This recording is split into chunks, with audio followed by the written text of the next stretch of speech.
Hello, everybody. Let me just send out a stream announcement to my Discord.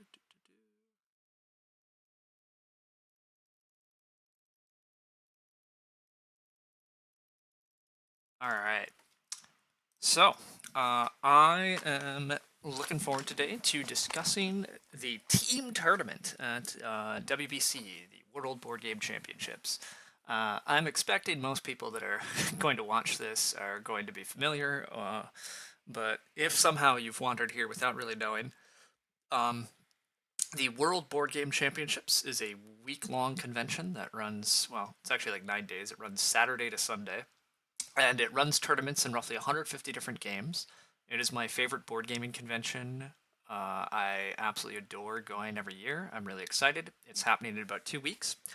It's in Seven Springs, Pennsylvania. Their website is indeed this. It looks a bit outdated. That's fine. The convention itself is fantastic. Our online presence it leaves some room to be desired, but we're working on it.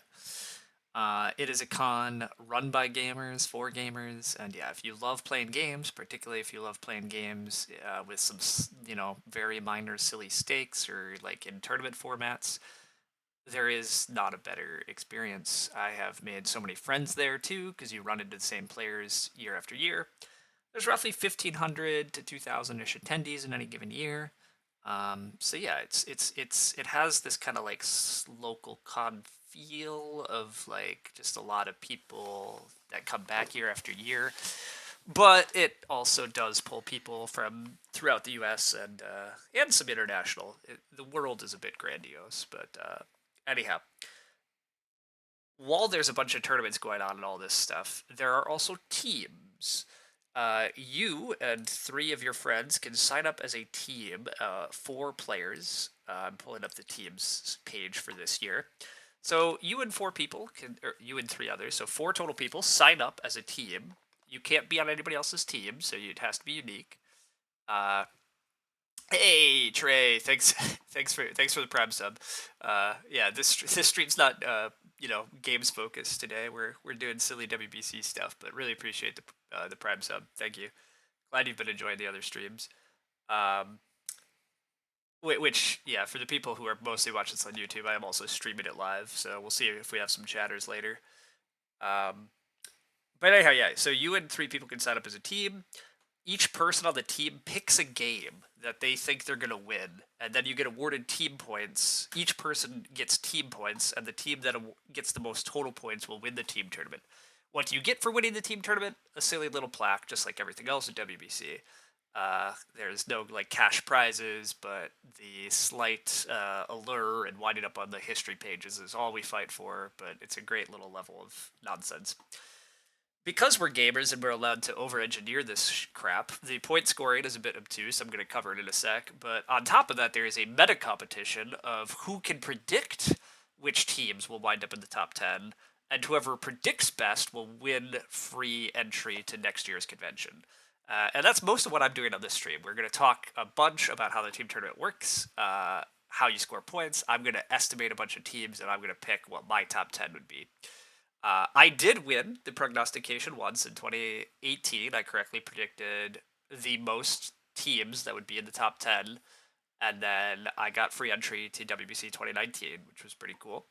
Last year's winner is Eric Freeman, a good friend of mine. He's actually my teammate, and he gave me slight credit for the win, but it's mostly him. He correctly deduced which advice of mine to follow and which to ignore. So, because I did not win, but anyhow, go Sweat Hogs. Hey, yeah, we'll talk. Team Sweat Hogs is Team Sweat Hogs looks pretty dang good. Uh, but there's some very good teams, as always, and there's a bunch of fun ones. So we're going to cover everything in a sec. But first, I am going to cover how the team tournament works. So, again, you have 4 people, and each person picks a game, and depending on how well they do in that game, they get points. The point schedule looks like this. So, if you get first place and the event has a ton of people, you will score 10 points. Sorry, I'm making this really big. So yeah, if you're in a big tournament and you get first, you get 10 points. If it's a smaller event, like you get 9, 8, 7, 6. So the size of the event helps determine, but also first is very important. You get the most points for first. Second place can get a decent number of points if the event is larger. Third and fourth place gets a couple of points, but only if the event is, somewhat decently sized. And then fifth and sixth picks up points really only if you're in the larger events. This mostly makes sense. It's obviously much harder to win larger events, but if you're good at winning larger events, it's much more lucrative. So that part has always been a little tricky for my prediction streams, and I think for predicting things themselves. On top of all that, you do get a bonus point if you win an event you've never won before. So if you pick an event you have not previously been champion of and you win, not only do you get the points pictured here, but you get 1 bonus point. A bonus point can be meaningful, but it's kind of hard to earn. There's no real strategy to getting it. It's just a fun little thing. So that's how a team scores. Based on recent years, a winning team often scores like 2 people winning their tournament. Last year, the winners had 2 members win their tournaments. 2 members did nothing. My team tied, and we lost the tiebreaker because we also had 2 people that won their tournaments, and another person put up a few points, but it was not enough. We had another team over here that did pretty close. Like, we had some good scores last year. In order to make the top 10 last year, the cutoff was to have 9 team tournament points, and some people with 9 team tournament points did not make the cutoff, some did. So, anyhow, you can see how that bonus point in crap can matter, because only 9 points, only 9 team tournament points, like, you just need 1 member with a very good score, and you're already in the top 10. The last several years, that's basically been true. Yeah, like 9 points is often the cutoff recently. So that is basically like have somebody pick their tournament correctly and then score a couple other points, and you're in the top 10. But calling your shot is very hard, as the commentary and stuff will say each year. It's something like only like less than 10% of people correctly call their shot, which makes sense. It's very hard. But that's part of what makes it all so fun and so silly and so crazy. On top of that, we have the happy handicapper, Stuart Tucker, who writes out his own odds and baton ratings, and he makes his own predictions. It's good fun. He writes some commentary, and he makes his own picks for the top 10 also, which I think he's made a good list this year. But we'll see what my list looks like. I'm not going to pay too much attention to his. So yeah, with all that underway, I'm going to now talk about my plan this year. In past years, I've tried to come up with like a system of how I'm going to rate teams, and then I go through everybody, and I tried to be more objective. But I don't think I loved any of my systems, and it all kind of devolved into vibes at the end anyhow. So we're going to accept right now that I'm going to devolve into vibes by the end, but I'll still talk through every player quick. The other thing that was annoying, though, is I used to go team by team, and by the end, I was out of energy. This year, I'm going to go game by game, so I only have to pull up each page once, and I should be able to be a little bit faster, because each time I talk about a game, I only talk about that game and then those players, and then at the end, we'll talk about the teams. So it will be a little bit interesting, because if you only want to hear a conversation about your team, I'm going to talk player-based this year, but whatever. Are we doing the same thing again this year? Absolutely. This is year 3 for the record, basically. But we're doing a slightly different scoring system this year. So my plan for the scoring system this year, you can slightly see at the top. I am going to award 0 through 3 points for what I'm calling skill. This is not only the player skill, but the tournament skill. Like, occasionally people pick games where maybe they are quite good at them, but they're a very luck-based game. Like, fine, if I picked Can't Stop, am I one of the best Can't Stop players? I'm going to argue yes. But how much does that matter? It's Can't Stop, so like I would get like a 1. San Juan, I would argue San Juan last year, although I mean there was, I don't know, maybe not. Maybe San Juan's not that lucky because Keith goes every year. But anyhow, we're gonna it's very loosey goosey, but there's gonna be a skill rating. We're going to award 0 to 2 points for the teams. When I say team size, the tournament size for the team points. Again, the cutoffs matter quite a lot. If you're competing in a 16-person event, really winning is like the only thing that matters. Second gets you 2 points, but like you're just not getting that many points. And even if you win, 7 points is good, but it's not 9, it's not 10. It's like, so we need to discount people that are playing smaller events. They are not as valuable as people that are playing large events and have likely outcome. But you obviously still have to weigh like how likely are they to win versus the size, etc. Like it's a little tricky.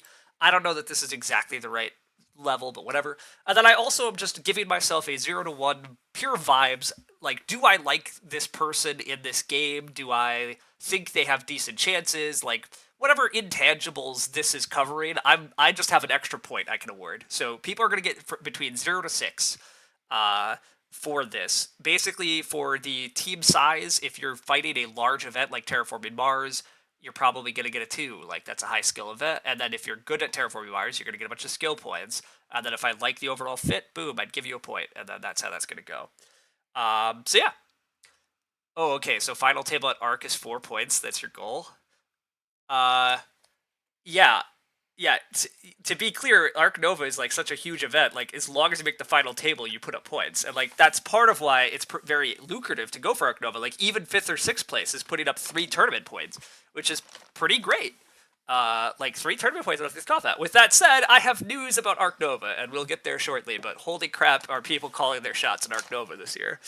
But we're going to start with 5 tribes. Quick, we're going to go right into this. We have Jay Matthews and Sam Wolf calling their shot at 5 tribes. 5 tribes is definitely a skill-based game. People definitely repeat. With that said, I believe we're about to find out that Sam Wolf has repeated as champion the last several years, and Jay Matthews, I believe, has some laurels. So, like, we're not going to say that Jay Matthews is no good.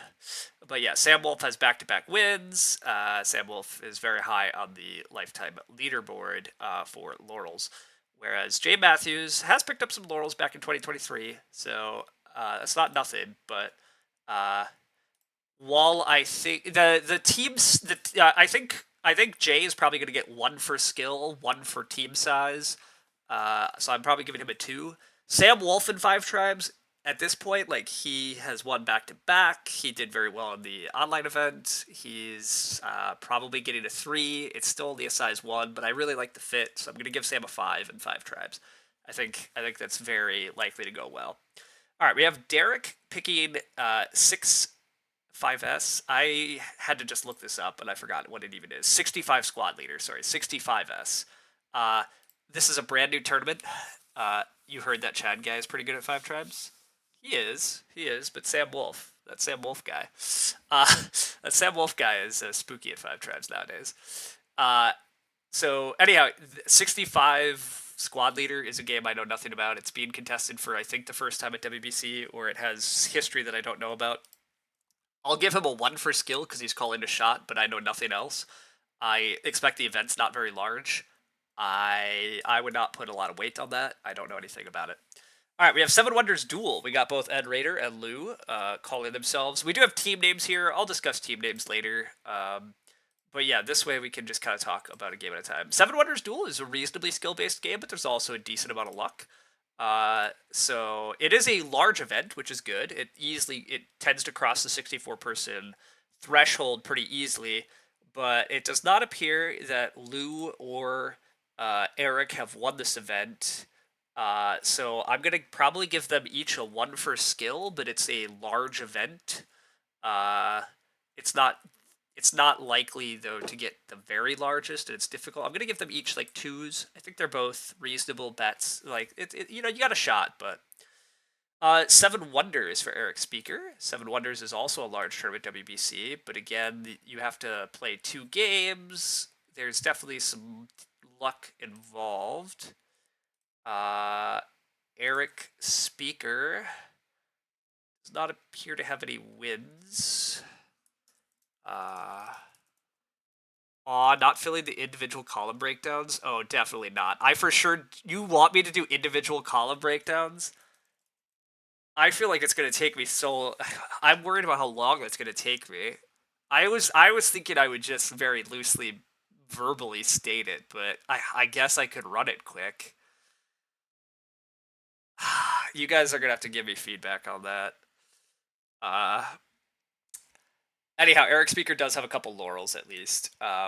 So a couple laurels is nice. It is a big event. It's a big event. It does cross the 128, so I think I'm going to give him a 3. Like, it's a big event, and he has some laurels, so, like, that's a nice little bet there. I'm already saying them. You don't feel like it would take that much longer, but also, who cares? All right, you know what? Fine.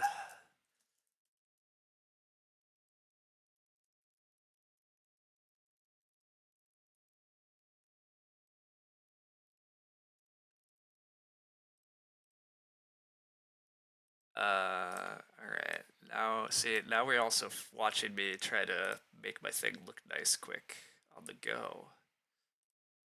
Why did my alternating colors not drag over?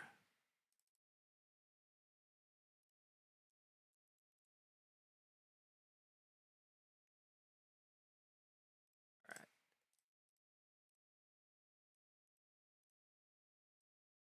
Now my text is also a mess.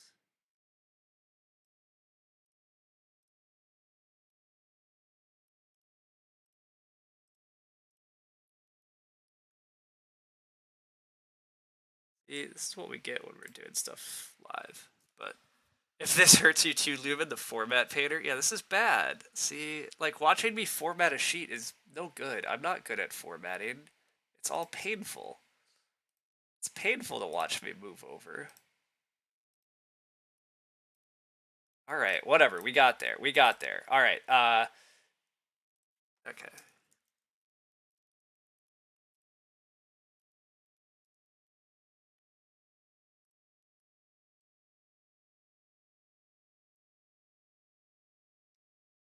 All right, you guys are making me fill in a lot of columns, but let's go. Okay, so sorry, I said for Jay that was a 1, a 1. I don't like the vibe. Sam was a 3, a 1. I liked the fit. This was a 1 for a skill, but I don't like anything else. Ed at 7 Wonders Duel. It's a 1, a big event. Was that actually what I said? I wasn't giving this a big event because it wasn't necessarily the biggest, but I don't know if that's the most fair. But this is a big event. Don't love.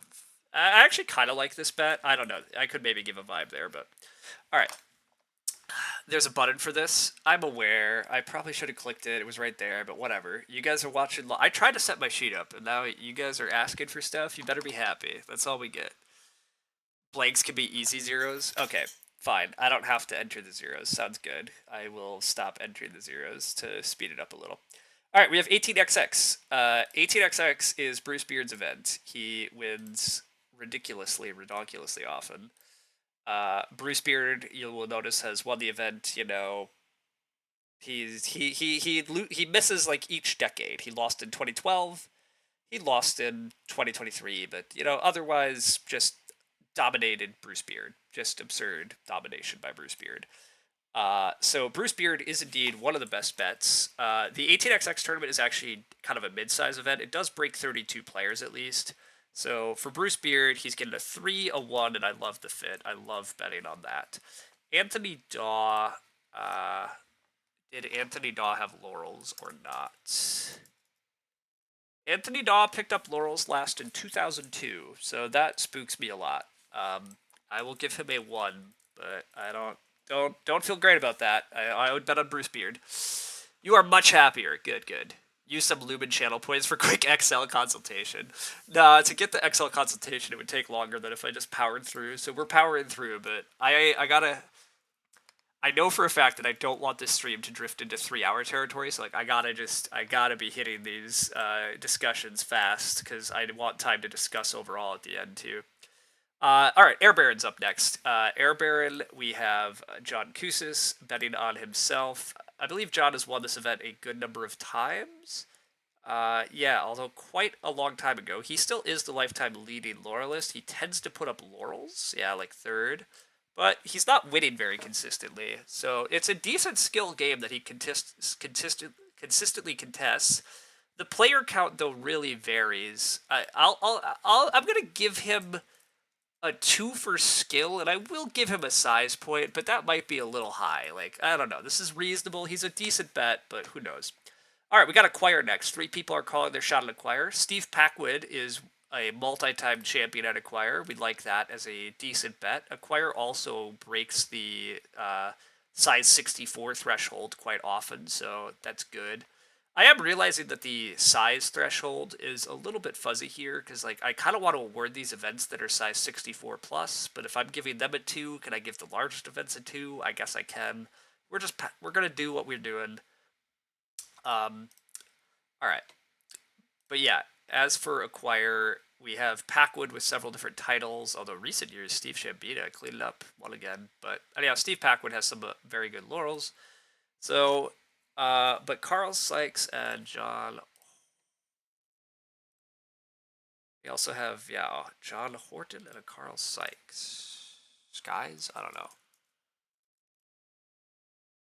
Carl does have laurels from 2024, so we like that.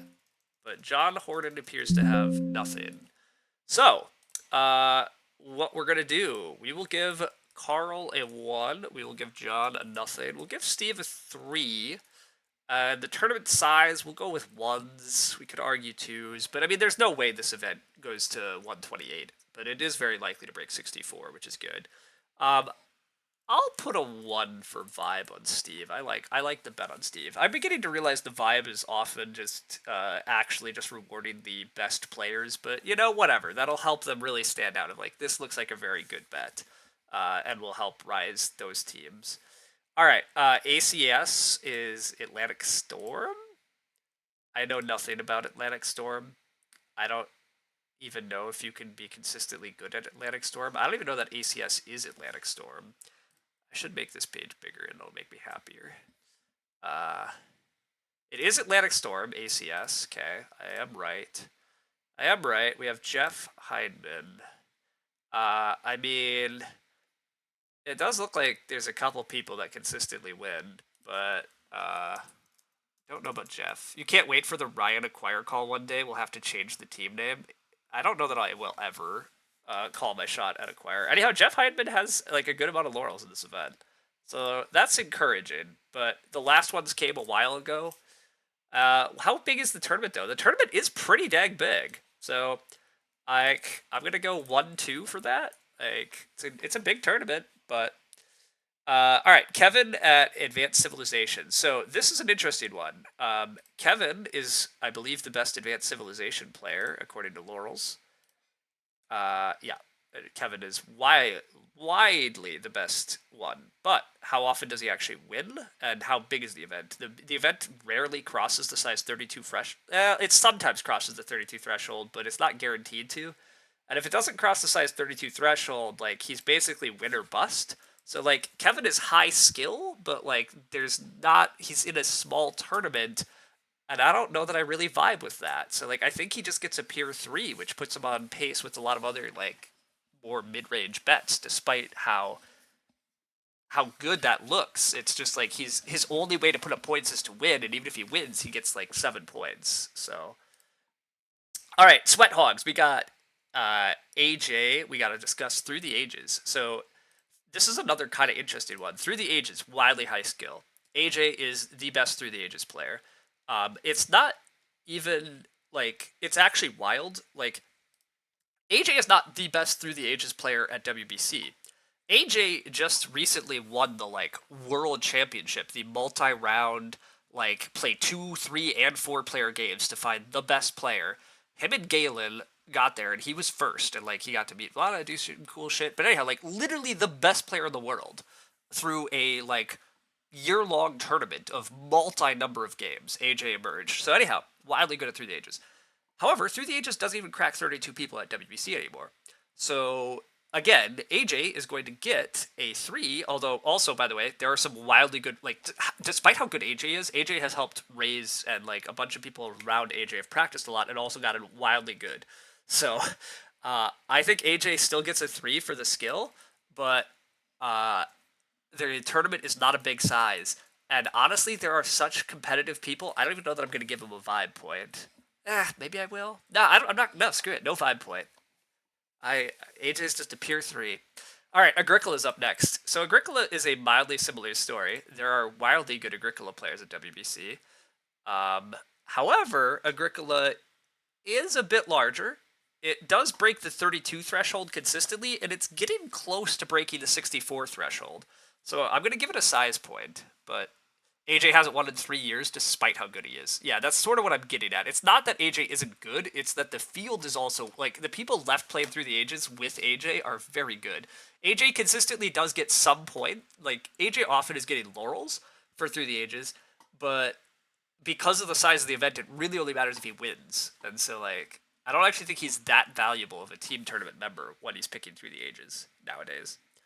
Anyhow, Agricola, um, we have two people calling their shot at Agricola.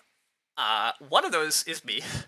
I have now. I am the reigning champion, but nobody has ever repeated in Agricola history. Agricola is a wildly skill testing game. However, the field is also ludicrous at Agricola. But I am going to give size points to this. I'm going to give myself a 3 here. I'm going to give Reed a 2. Reed is quite good at this, but I'm not giving either of us any vibe points because the Agricola field's insane, and I don't really like picking Agricola. I'm not even that thrilled I picked Agricola. However, I am beholden to the Terra Farmer's name. I had to pick a game with farming or terraforming, and despite how generally good of a gamer I think I am, I don't know that I have a better bet this year. Like I have a lot of solid shots, but I don't have any like surefire shots. So here we are. I have yelled at people for calling their shot at Agricola in past years, and I kind of yell at myself for doing it. But here we are. TT has a good bit of luck, so you think you have to cap how much anyone is a favorite? A little bit. Do you know Reed? I don't know that you super know Reed. But Reed is a like 500 plus Agricola player on BGA, so like he is very good. He's not quite as good as the best players in the field, but I think Reed has like legit shots of being able to. I think like Reed's very like reasonably likely to make semifinals, and I think he has legit shots to like make finals and possibly win. Um, so he's like, yeah, that's why he's a 2. Like he's very much a threat, but not one of the absolute favorites. But he's yeah, part of the like Strategicon crew. Then Lumen knows him more, but you should get introduced to him. He's a nice guy. All right, Arc Nova is up next. You will note that we have 1, 2, 3, 4, 5, 6, 7 people calling their shot at Arc Nova.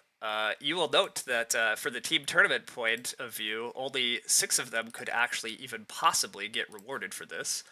But as we pointed out, Arc Nova awards a crap ton of points. Arc Nova, though, doesn't quite hit the 128 player threshold, so that's a little bit of a bummer, but it's still going to get a 2 bonus point for size, because it still awards a lot, but it's actually not quite the largest event. As for the people calling their shot in it, we have Alex Bove. Alex, last year, did place and has laurels, so that is promising. We have Chad Weaver, who I believe runs the event, but has no laurels in it, so we're a little concerned there. We have Christian, no laurels. We have Jeremy, no laurels. We have Jonathan Naylor, who won the event last year, so that is promising. We have Jordan.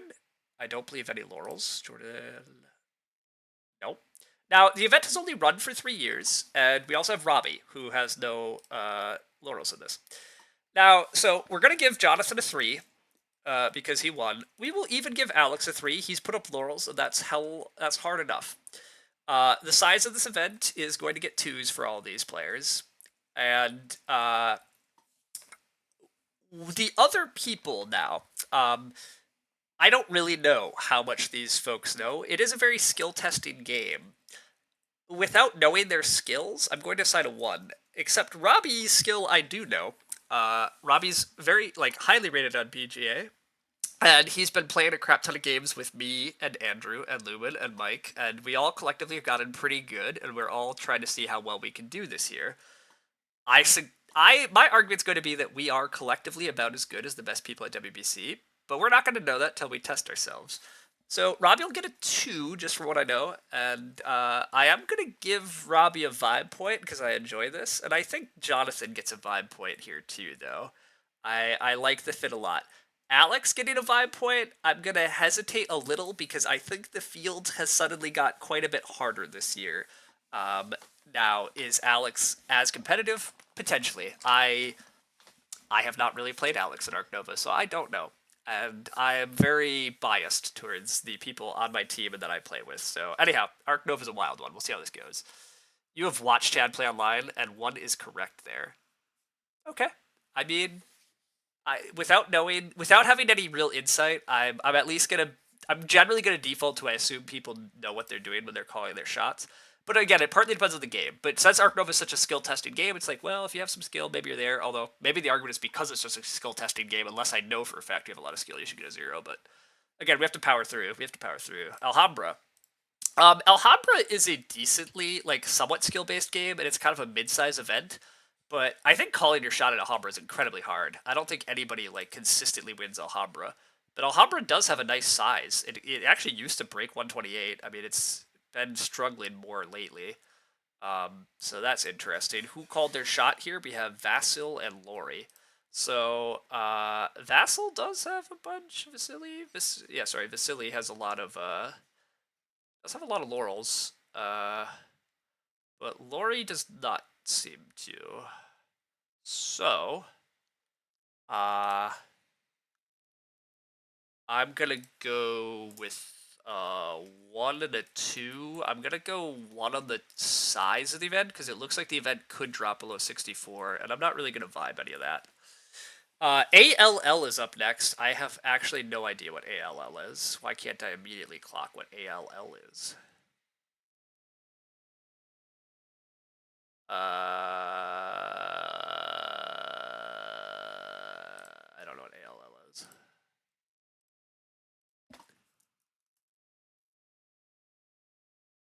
ALL is a typo. Rick Mans. Is this also supposed to be Alhambra?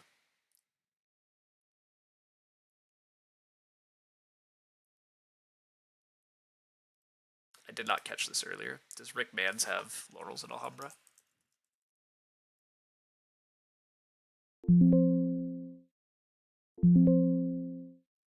Who the hell knows what this is? Possibly because it doesn't exist. That's why I don't know what ALL is. Yeah, it turns out, who the hell knows what this is? Typo on the BPA website? What? I know. Who could imagine? All right, well, sorry. Nobody knows for sure what this game is. You get a 1 for skill and nothing else because I don't know. Amun-Re is up next. Amun-Re is a reasonably skilled event. It has grown in size lately. It's like well clear of the 32 threshold, but I think it's unlikely to hit the 64 threshold. Or did it hit 64? No, it didn't hit 64. It's close-ish last year, but at least it's clear of the 32. So it'll get a size point. Eric Freeman does have some of the most lifetime laurels, so we like that a good bit, but it's hard to like do particularly well. So even though Eric is probably the best player, I'm going to give him a 2. So Eric's going to get a 2. We're going to 1 for size. And then we also have Matt Stanky calling a shot. Matt was in the finals last year, so I'll give him a 2 as well, and a size 1. Do I really vibe either of those players' shots? I'm going to go with no. Even though Eric is on my team, I think he's due for a big year in Amun-Re. Like, one of these years, I think it's going to coalesce for him again, but I don't know that it's super wise for anybody to bet on it, so... Is it for Azul? I mean, Azul is like AZL, so I don't really see how you typo ALL. Like, I'm trying to imagine, how do you get an extra L? What are you trying to hit, right? But I can't even quite figure it out. I'm going to guess it's for Alhambra, but... also, for the record, we probably should blame the BPA website, but you know what? I should at least try to check quick. It is possible my copy and paste everything into my sheet failed. I'm actually more willing to bet it's the BPA website, to be honest, which is kind of sad. But yeah, no, it's definitely the BPA website, ALL. But we had to check. You're working on the ALL case? It is on the team page as that. Yes, thanks. I agree. I just checked quick. But yeah, work it out. Figure out what game Rick Mans might be betting on if you're able to. All right, Ace of Aces is up next. We have Bill Burtless and Richard Irving. They both have had some success at that event, I believe. But Ace of Aces calling your shot feels rough. Also, Ace of Aces had only 19 people last year. Wow. All right, who was calling their shot at this? Bill Burtless and Richard Irving. So, I mean, Richard Irving, good. Bill Burtless, good. They both put up laurels last year. Okay, I mean, they're both putting up laurels, but the event is so small. Potentially, I mean, maybe it jumps back, but you don't even get a size point here. Like, I guess I'm gonna give them both 2s for skills because like it looks like they consistently put up laurels, but the event is small, so like you're not getting many points even if you win, and you have to win. Like that's the only thing that matters. So I don't love that bet. Chuck Tewksbury. I just watched Enola Holmes 3, so Tewksbury really puts me onto a different mindset. But anyhow, Chuck Tewksbury, ASL, Advanced Squad Leader, right? It's got to be Advanced Squad Leader. I also know nothing about Advanced Squad Leader, so let's pull it up quick. It was size 31 last year, and a really nice bounce back. But yeah, small event. Small event, can't really give it any bonus points. Chuck Tewksbury does not appear to have any laurels. I mean, you're calling your shot. I'm going to like give you a 1 here, because maybe, but I can't give anything else here. Nothing else excites me. All right, we have Nicholas Henning, Automobile. Automobile is a small event, so I think this is a mistake from Nick Henning. Like, he may be very likely to win Automobile, but Automobile like does not pull players anymore, so you have to win. And I mean, DJ's been winning. I don't know if Nick Henning was actually available to play some of these years though. I mean, when Nick Henning plays, he's been wildly successful. So, but the event is so small. I mean, I guess a 3 for skill, but the event is super small. I don't really vibe this call. I don't think this is the right call for Nick. Maybe it is. Maybe it is just because he's that like it's his most likely shot to win. He doesn't have any other thing to call. But yeah. Was it a game that was sponsored and then removed at the last minute? I don't think so. I don't know what ALL is. ASL is actually your first guess for Mans, though. He isn't a lorelist. The rest of his team are wargamers. Typo would be opposite ring finger. ALL versus ASL. Yeah, honestly, maybe. Maybe mentally, like you're typing it fast, you're copying over. Who knows? You're probably right. It's probably for ASL. But thank you for looking into it. I mean, if there's no clear sign that Rick Mans has laurels in any a something event, like we're just gonna leave him at a 1 and move on, and it's fine. All right, we have Azul next. We have Trish Wolf, Raymond Clapp, and Mitchell Shore calling their shot at Azul. Trish Wolf is obviously a solid all-around gamer. Calling your shot at Azul is interesting because Azul is such a large event, so there are a lot of points for the Azul winner, but calling your shot at Azul is tough. Yeah, 220 last year. I mean, 200 plus players, great. But it appears none of those players have laurels, so like this is tough. I think it's very hard to repeatedly do well in 4-player Azul. And in fact, the laurels chart largely claims that out. We've had 24 possible laurelists, and we have 21 listed. So like we have very few people repeating. Oh wait, Mitchell Shore. Wait, Mitchell Shore. I found it. I found it. Never mind. I wasn't giving them enough chance. I scanned too fast. This is possible to happen. All right, so Mitchell Shore is going to get a 2. Like, he's put up laurels in this event before. But the other 2, I'm going to give 1s, but the event is huge. So, I think, yeah. I think it's still ingredient. Oh, never mind. ALL exists. It's Alliance. Oh, it is a preview. It's just my schedule didn't. Why does my schedule was old and didn't even have it, or was it trying to pull up ALL? Oh, it was trying to pull up ALL. I just assumed all was some other bullshit. Okay, never mind. It's a new event, so Rick is betting himself in a new event.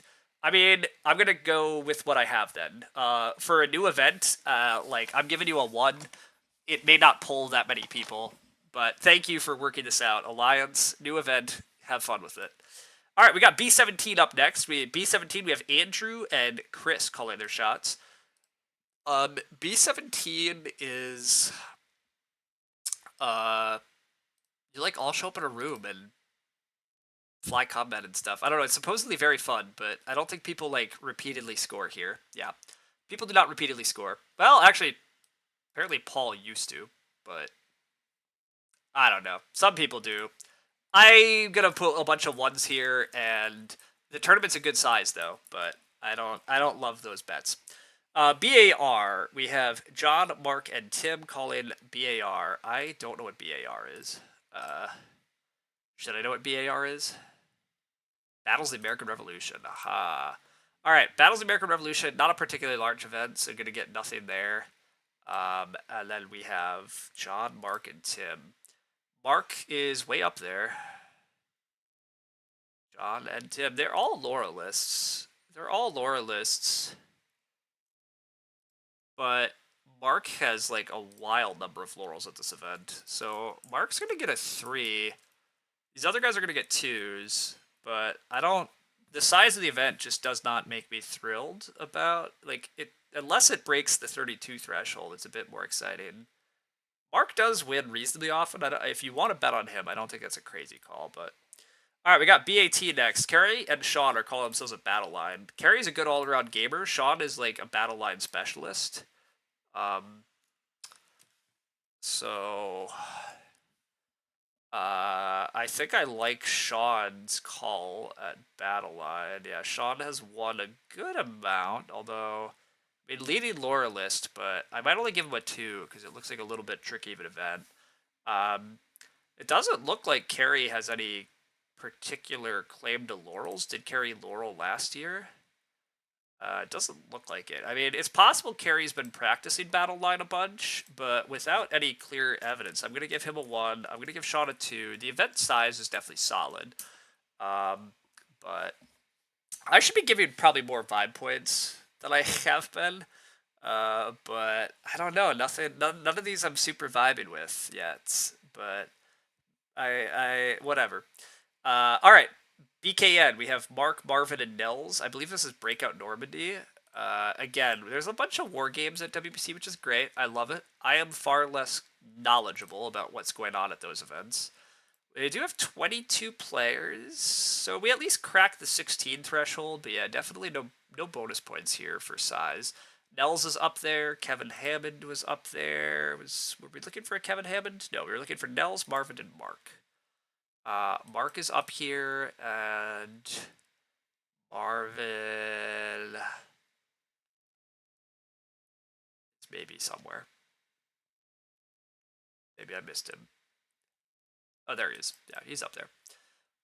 A lot of laurels in this event. a lot of play by email tournaments with Nels and Kevin. All right, all of these players, like these guys, all seem like they're quite good at the game. They're all gonna get choose, but there's no size, and with 3 of them competing and the size of the event, like one of them's gonna win. But do you have any confidence in which one? I don't. So, all right, BRI is up next. BRI.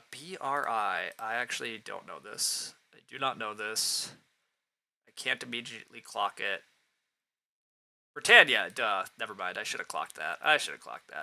Britannia looks like it sometimes hits 32, but oftentimes recently hasn't. So we're gonna give no bonus points. We have Scott calling a shot at it. This event, I mean, Scott has put up some laurels, but it's such a mess. I'm gonna only give him I'll give him a 2, but tournament size is a 0. There's nothing else there. All right, Cliff and Josh are calling their shot at Brass. Cliff is quite good at Brass.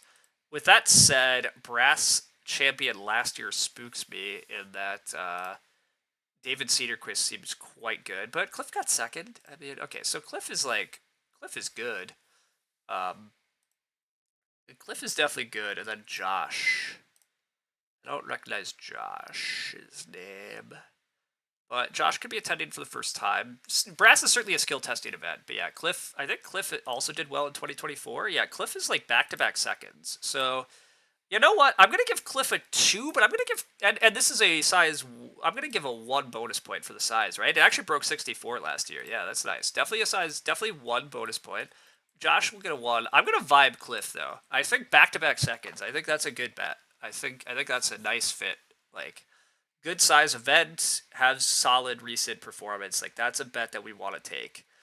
Kurt Collins at Beyond the Sun. This is probably also a vibe point.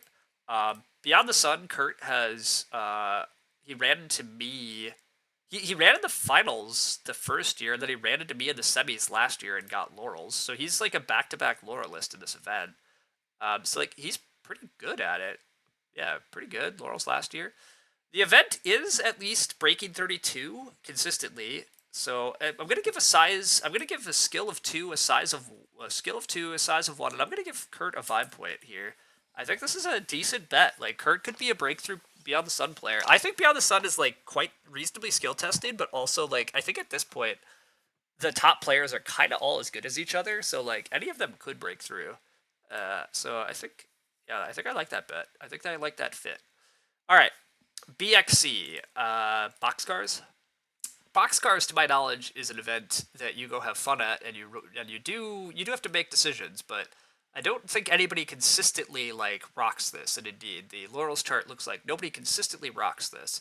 It's not a big event, so Sam Packwood and Jeff, they're not even Sam's somewhat up here, but none of these players are particularly high. I'm giving ones and I'm moving along. I don't think Boxcars is a particularly good call your shot or good chance to call your shot.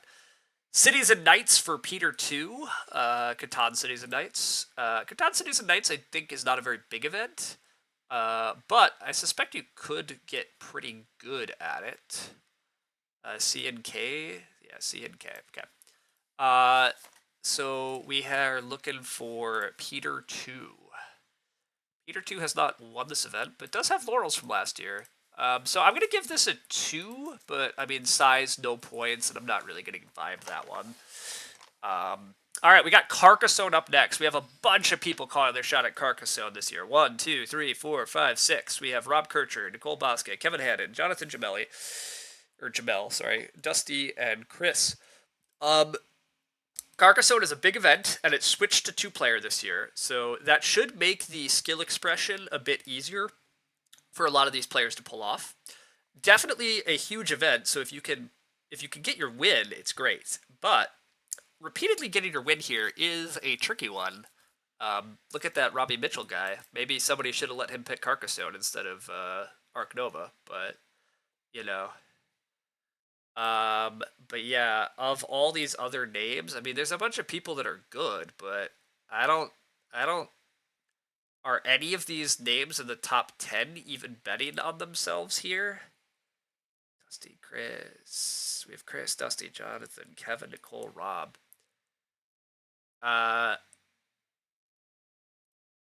Chris Russell is in the top 10. Chris Russell, 2023, he put up some points.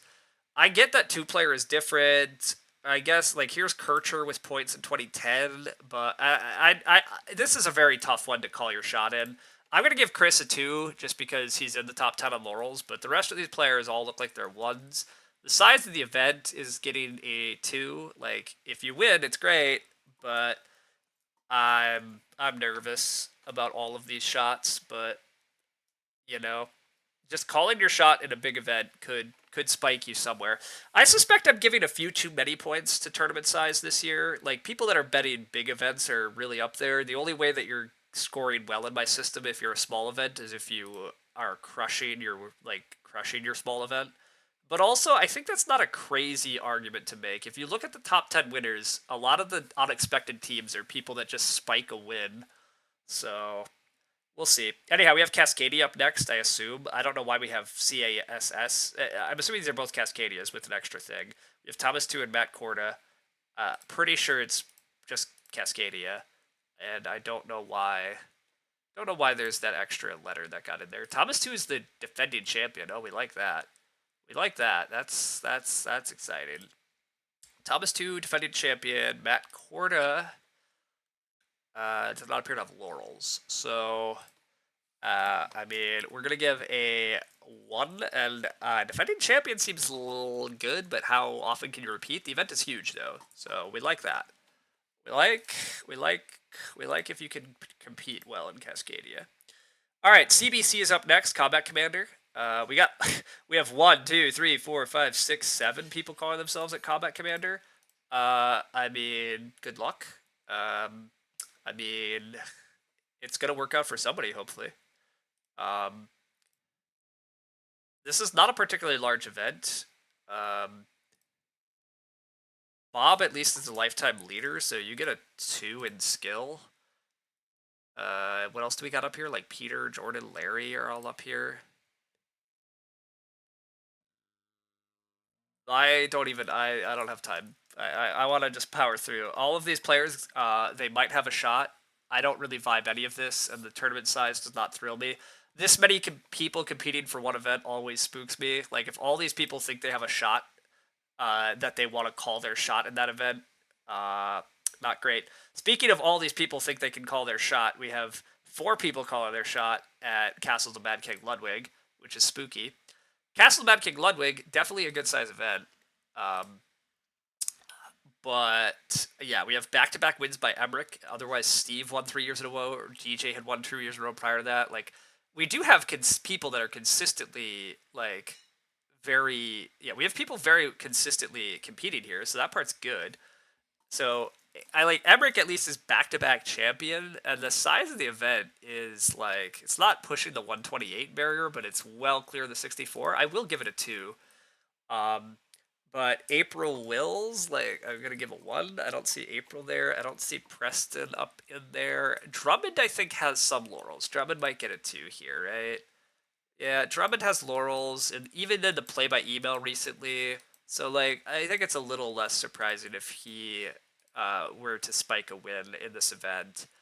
Um, but I don't think I really vibe any of these because there's just too much there. Concordia, we got Chris calling a shot at Concordia, calling their shot. Chris has some laurels in Concordia. And Concordia is an event I think that's breaky. Does it break size 64? It was at exactly 64. So I'll give it a 1 for size, but that's a little spooky. Like that size does matter. But Chris does have laurels in 2022 and 23, but not since. I'm gonna give Chris a 2. Like we have recent evidence of laurels, but I'm unfortunately not gonna vibe Chris. Sorry. April Will was 15th in laurels. None of them are going to win castles. Lumen with little things. Lumen, I'm aware. That's part of why I don't want to give anybody. If April was 15th, sure. I gave Drummond a 2. I'll give April a 2. That's fine. Thanks for catching that. I am going to make slight mistakes, and just looking at the time, I'm at line 75 of 229, so I want to try to speed through some of these. I may start doing some of these off the top of my head a bit more. Like Castles of Berg. Well, I don't know. I want to keep looking up size events. I don't know. I might have to. I don't want to turn this into a double stream, do I? I don't know. We'll see. Uh, as always, this takes me longer than I imagine it will, even when I think I'm speeding along. Castles of Burgundy, not probably just a 1 size. Mike Munson's a strong gamer, but doesn't has recent laurels. I'm gonna give it 2, a 2 and a 1. With recent laurels, I don't know. I kind of like betting on Mike Munson personally. Mike Munson got 3rd. I don't know. I vibe this for whatever reasons. Nobody else is calling their shot at Castle of Burgundy. Castle of Burgundy is pretty skill tested. All right, CRK. We got 4 people calling their shot: David, Steve, Thomas, and Todd. CRK is something. What is CRK? What would that be? It's probably popular. Crocodile, of course. Thomas Schlosser is our defending champ, and apparently had laurels from a previous year. So I guess Thomas gets a 2. The size of the event is big, right? Size 100. It doesn't look like it's actually gonna crack. I don't know. I'll give it 2 for size. I'll give it a 2 for size, but I just don't. I don't like. You can be pretty skilled, but how skilled? Like I don't know.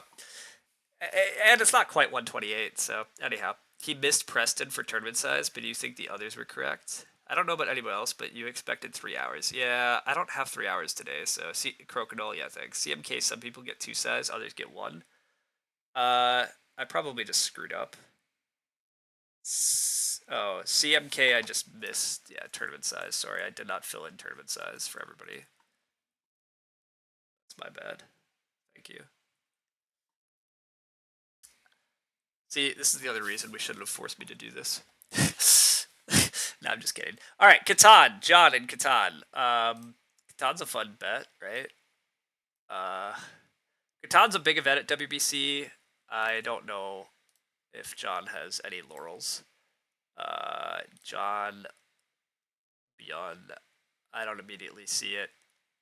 Not a defending champ. I think Catan repeating is also very hard. Like, look at the laurel chart for Catan. I don't love that, but it is a big event. So CTR Crash Team Racing. David, Heidi, E, and Joseph are all calling their shots at Crash Team Racing. Is I believe what CTR is gonna be. This is a racing game, obviously, that I don't know much about. Also, I'm apparently wrong. It's not Crash Team Racing. It's Charioteer. David won last year. It's a size 100 event. Okay, I mean, almost breaking 128. Not quite breaking 128, but I'll give it 2 for size. And David Schneider won last year. I'm gonna give it 2. It doesn't look like people have repeated, but this is a pretty new event. So I mean, I'm wary about all of this though. But all right. Dune Imperium is up next. We got Bill calling shot, Carrie and Thomas and Tom all calling their shot at Dune Imperium. Dune Imperium's a very skill-based game, but it's it is a good size, but it's not gonna hit 128. But it's very solid in that other area. I mean, I'll give it a 1. But yeah, we have Jack, Shadow, Ben, Alex, Drew, Ralph. I don't think any of these players are recent good bets. I'm gonna give a 1 for the size, but you could argue it too. This. I'm realizing this like 64 area is tricky for me. Of like, I don't know that I have. I don't know that I feel I'm giving a little too much size bonus out, so I want to hedge that down a little. Dominion for Eric and Ricky. Ricky's a very good gamer. Calling your shot at Dominion has got to be a little tricky. I'm assuming nobody consistent. Oh, Ricky's defending champion. Okay, again, I do like that, and it is often cracking the 128, so that's promising. But yeah, nobody like super rocks Dominion repeatedly. So even though I think Ricky maybe is like one of the best Dominion players there, I think only a 2. And Eric, I gotta close that tab and keep going there. I don't see an Eric Schlosser near the top, so we'll go 1, size 2. I don't really vibe calling my shot there. Tony at Tigris and Euphrates, which is going to show up as Euphrat and Tigris. Tony Bosca. There's a lot of people here. Nobody consistently does well. Tony Bosca does have laurels back in 2019, but yeah, that doesn't thrill me. The size does not thrill me. I don't think it should get a. I don't even. Should I even give it 2 for? Why am I even giving it a 1 for size? Just because we're cracking size 32 barely? No. Now I do need to give some more vibes out again, but I don't really vibe any of these. Apparently. All right, Agizia, Dalton. Dalton at Agizia has got to be a decent shot, but the Agizia field's kind of nuts too. Like so many. Well, Dalton's defending champ. Every time I'm like, well, I don't know that I want to trust. I don't know that I trust the. Gizia's a skill-based game. The size is decent. I'm not gonna vibe Dalton repeating. Like it's a tough field, but nicely done. El Grande for Rebecca. Calling your shot at El Grande feels a little bit bold because part of winning El Grande is convincing other people that you're not doing that well. Which, if they know that you called your shot at the event, Rebecca doesn't appear to have any consistent things, so we're gonna go 1 and tournament size. I'm gonna go 0. Like it does crack 32, but it might not. Empire Builder next. We got Debbie, Eric, Ken, Trella, all calling their shots at Empire Builder. So I know a lot of people contest this Empire Builder tournament, and Empire Builder is a great game, a lot of fun. But it seems very hard to consistently do well. The event just falls short of 64 pretty often. Like, I'm going to give it a 1 for event size, though. It could crack 64, which would help them all. Ken does have a lot of laurels. Eric has a lot of laurels. Trella has a lot of laurels. Debbie has laurels. But, like, look at how flat, like, how well distributed the laurels are, like, amongst everybody. It's not like a sharp peak for the best players. So, like, I'll give them all 2s for... Giving them all 2s, they're all like in the top 10 in laurels. Like any of them could win it, but the fact 4 of them are calling their shots, I don't vibe any of these chances very well. But all right, Bruce at football strategy. Bruce kind of utterly dominates football strategy, so he's getting a 3 for skill. But the event is not big at all. Yeah, 23 players. But yeah, he just won his 14th championship last year. So like, Bruce is the definition of like a player like. He's pretty valuable in the years he wins, but then he puts up no points because the event's so small that if he doesn't win, it doesn't really matter. And so, like, it's a kind of dangerous point to be in the team tournament. Like, you're very kind of boomer bust, but that is part of the point. So, Jason football strategy Crashaholics. Just going to 1 and moving along. FDE 1, 2, 3, 4. We got RJ, Patrick, Hakan, and Stefan all calling their shots at FDE. I don't know what FDE is. Formula Day. Nice. So Formula Day is a fun game, but I've always been a little dubious about consistently doing well, although there's a couple people. Barry and Jason seem to do reasonably well throughout this. It's a long history, though. This is not a lot of laurels. This is a very widespread also. I'm not even going to look. I'm just going ones. I think calling your shot here is dubious, but the tournament does break 64 sometimes. Not recently. I'll give it a one size, I guess, but basically, yeah, I don't think any of those shots are great. James Pay at For the People, as is John McCarthy. Love it. Love somebody else trying to go for James Pay, but this is also James Pay is very much in that Bruce, in the Bruce Rife level of like nobody, nobody is consistently. James Pay is one of the best bets. I'm gonna vibe James Pay, but the tournament size is not good for him. But like he's so much a lock, basically. Like it is very valuable. But Fadi at Gaia Project. So this is tricky. Like Gaia Project's very skill tested, but there's a couple very good Gaia Project players. I'd have to go back to find the page, but I don't expect Gaia Project to pull very well. But like Fadi has a lot of skill. I'm gonna vibe this, but I don't think Gaia Project's gonna pull that many players. So like he did win the event though, you know, when it ran in the past. So like a good bet, but there's a couple other strong Gaia Project players around now too. So GCA is great campaigns of the American Civil War or something. Justin Rice, GCA. Great campaigns of the American Civil War. All right. This is a very small event, but who are we looking for? Justin. Justin has won the event a couple times in the past, so he'll get a 2, but I wouldn't really want to bet there. Patrick and Randy calling themselves at Great Western Trail. I highly approve of Patrick switching to Great Western Trail. I highly approve of Patrick switching to Great Western Trail as their bets. Great Western Trail, though, is not likely to pull size 64 or plus like it used to. I'm still probably going to give it a 1 for size, because at least you're in that 32 plus very safely. But Patrick and Randy are the 2 leading lifetime Laurelists. Randy has won at WBC recently. Patrick has dominated the online competitions and done well. I'm going to give them both 3s, and I'm going to give them both 1 for size, and I'm going to vibe both of these guys. Like, I like that both of them have picked. Both of them are very strong gamers, but they're like very good at Great Western, and they've had consistent, repeated success at Great Western. And I think they both. I think this is a good switch. Randy used to call himself at Through the Ages. I think calling himself at Great Western is a better bet. I think Patrick calling himself at Great Western is just correct. So I'm vibing this. Galaxy Trucker from Carl Henning. I mean, Galaxy Trucker. I vibe Carl Henning. Like, that's just what I know. We're gonna go look at the. We're gonna go just look at this number quick. Carl is not as far ahead in Laurels as I thought he was, and he actually hasn't won that much recently. He had some years. I mean, I still like the Carl. The skill is good, and I'm gonna vibe it. But the event is not even pulling 32 anymore. So,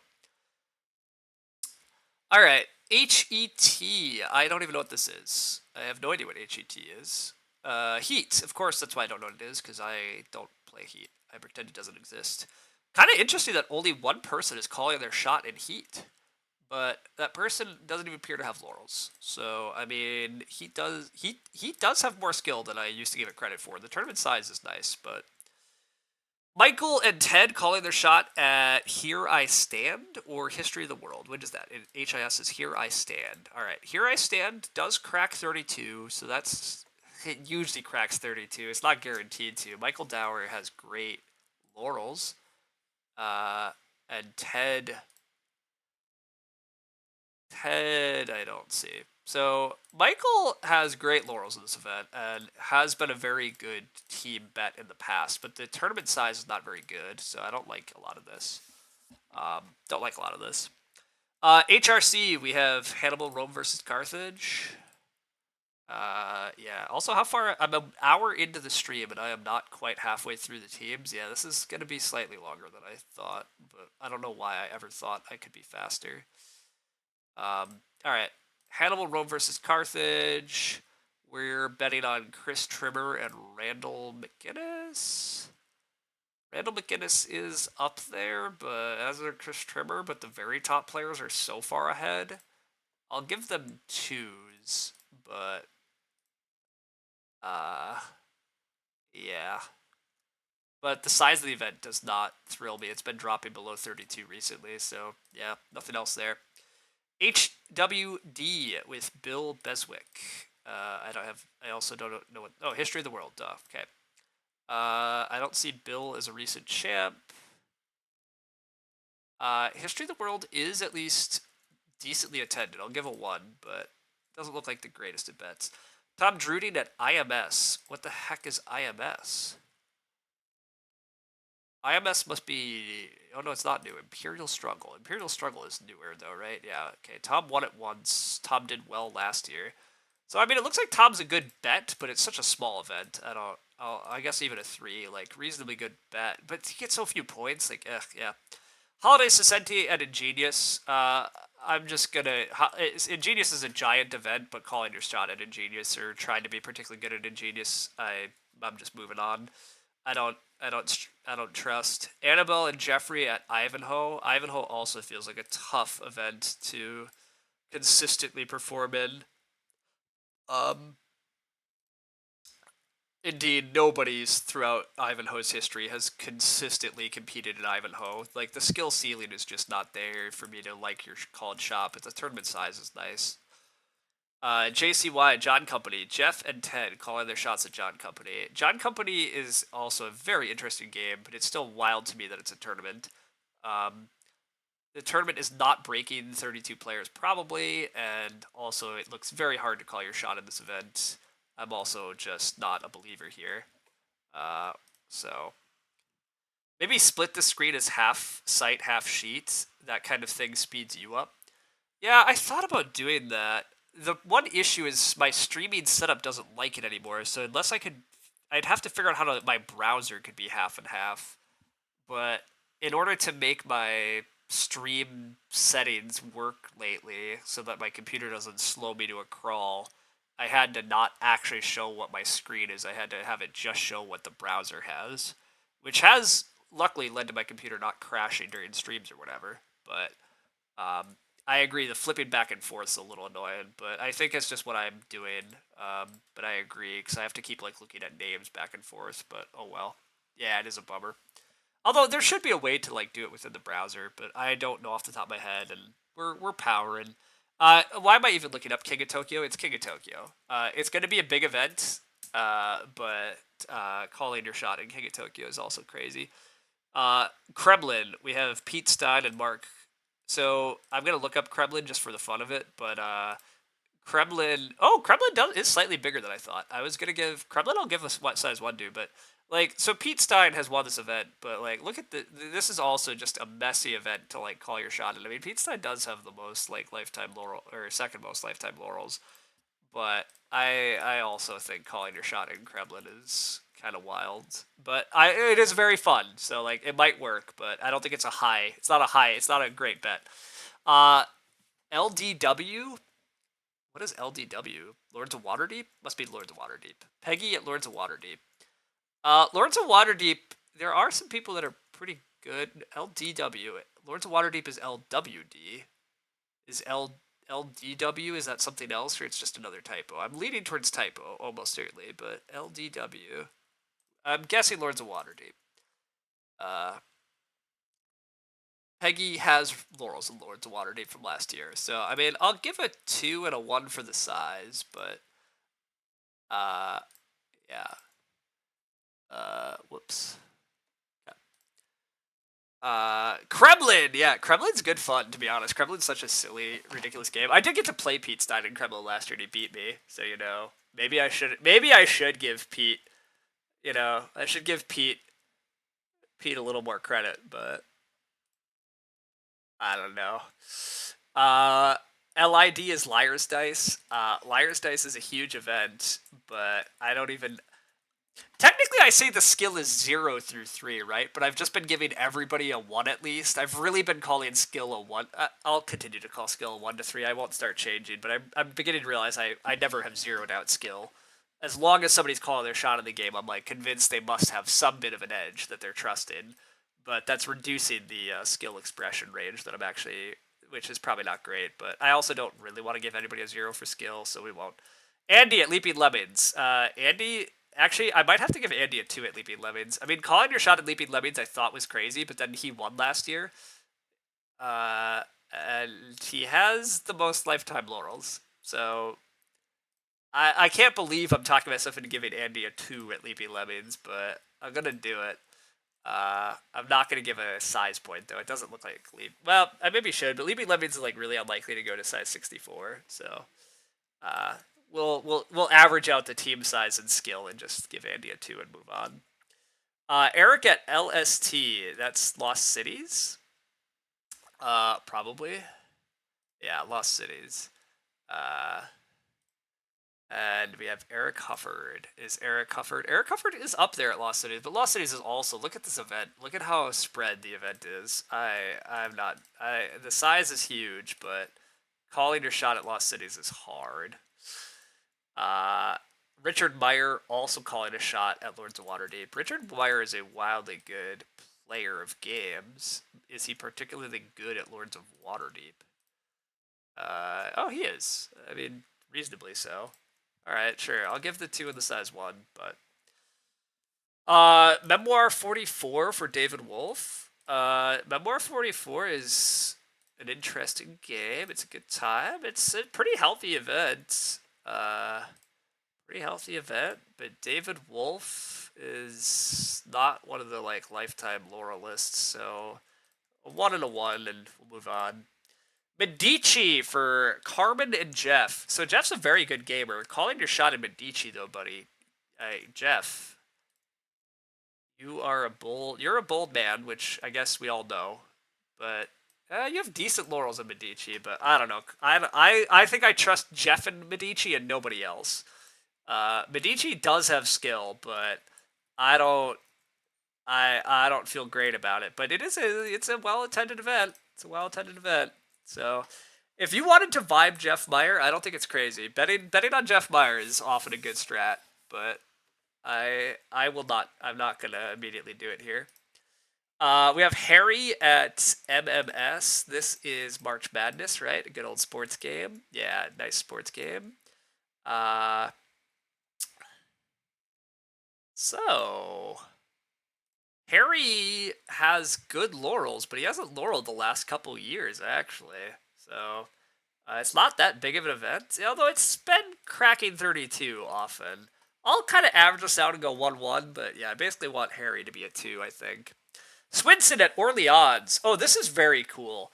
I remember Swinson wandering up to Orleans Heat a couple of years ago and asking me for, like, tips because he wanted to, like, learn the game. And then, yeah, he won last year. 7th unique champion, though. We've had no repeat champions. 7 unique champions in Orleans land. So, I mean, I'm gonna, like... Also, Orleans' attendance has dropped pretty precipitously, so it doesn't even have a size point anymore. I'm gonna go 3 on the skill. Like, I like Swinson, but the event has become pretty small, and I think it's become pretty competitive. But anyhow, it's a very cool story to me that, yeah, like, he a couple years ago was, like, learning the game, asking me for tips, and now a couple years later, he also got the win. Very, very nice. Power Grid. Whew, people are fighting for Power Grid this year. Look at that. We have Chris, Jack, Matt, Steve, Tim, and Victor all calling the shot on Power Grid. I like to see Steve on Power Grid. I also complained about this in the past when he kept calling a shot in, like, 3rd in Taxis, and then, you know, he actually won Power Grid last year. But, you know, at least his team did win last year, despite him not calling his shot in Power Grid. But yeah, Steve's the back-to-back champion now. Power Grid, like, has the ability to be, like, very skill expressive, right? Like, Jim has just wild amounts of laurels here, but Jack... Tim, Steve. All right, I'm just going to look at last year's. Who were the other laurelists last year? Who were the other lore lists last year? Harold, John, any of these guys? Any of these people? Okay. It doesn't look like it. So this is tricky. I like Steve at Power Grid. I'm gonna give a 3. The tournament size for Power Grid's pretty good, right? Uh, yeah, actually, it's cracking 64 pretty regularly, so I'm gonna go size 1. But I do like some of these other players. I'm gonna just throw 1s. I should do a little more research, but I'm trying to be a bit faster. Good afternoon. Good to see the Team Commit stream. Looks nicely formatted this year. Yeah, it's been fun. I think already I'm mildly complaining about my system again because I don't think I'm giving out as many vibe points as I should be, and I think I probably am not. I probably should have expanded the skill ranking a little bit more, because I'm realizing that I didn't really want to give everybody a 0 in skill, but now I think I've reduced the skill expression more than I should have. So I think team size is now. I think tournament size is being a little overstated, and I think I should be a little more free about the vibe points on people that I think are decent bets. But we're too far along, and I'm trying to power through because we're an hour 15 in, and I don't actually have that much time. So anyhow,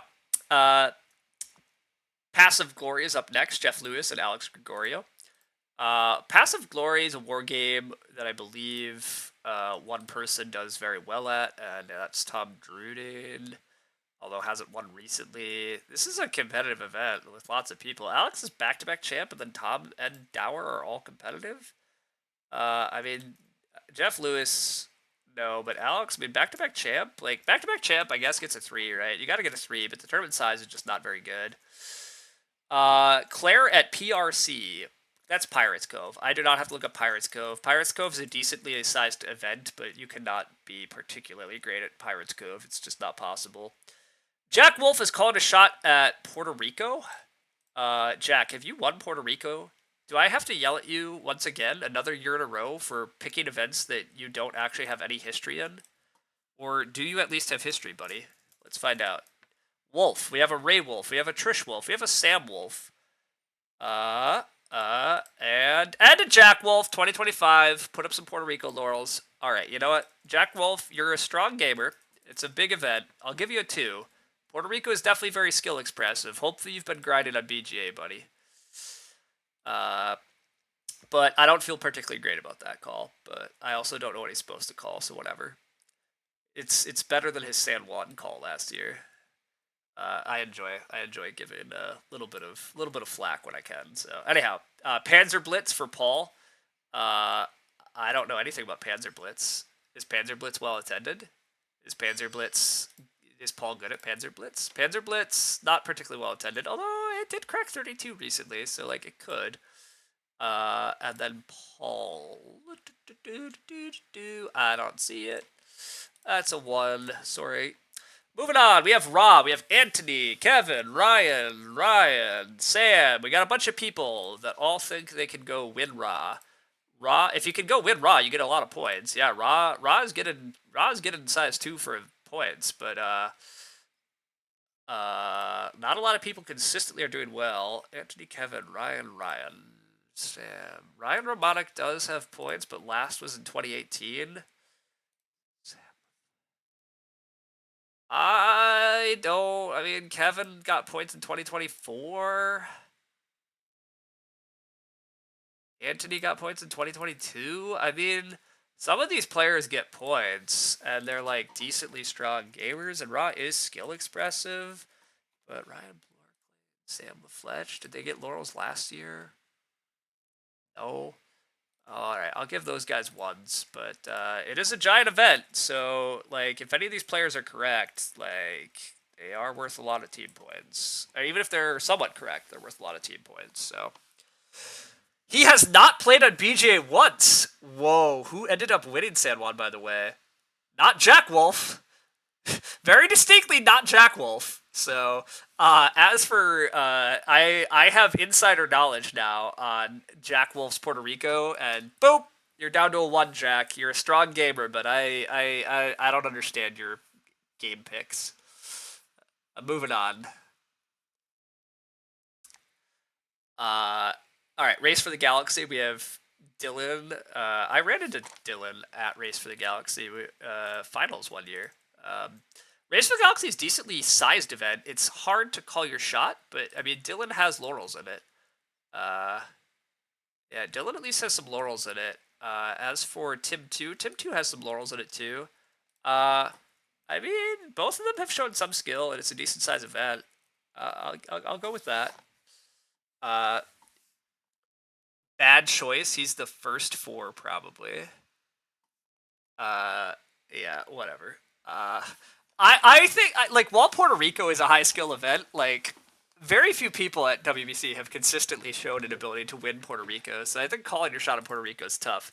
If you start proving that you can consistently win Puerto Rico, I'm all in though.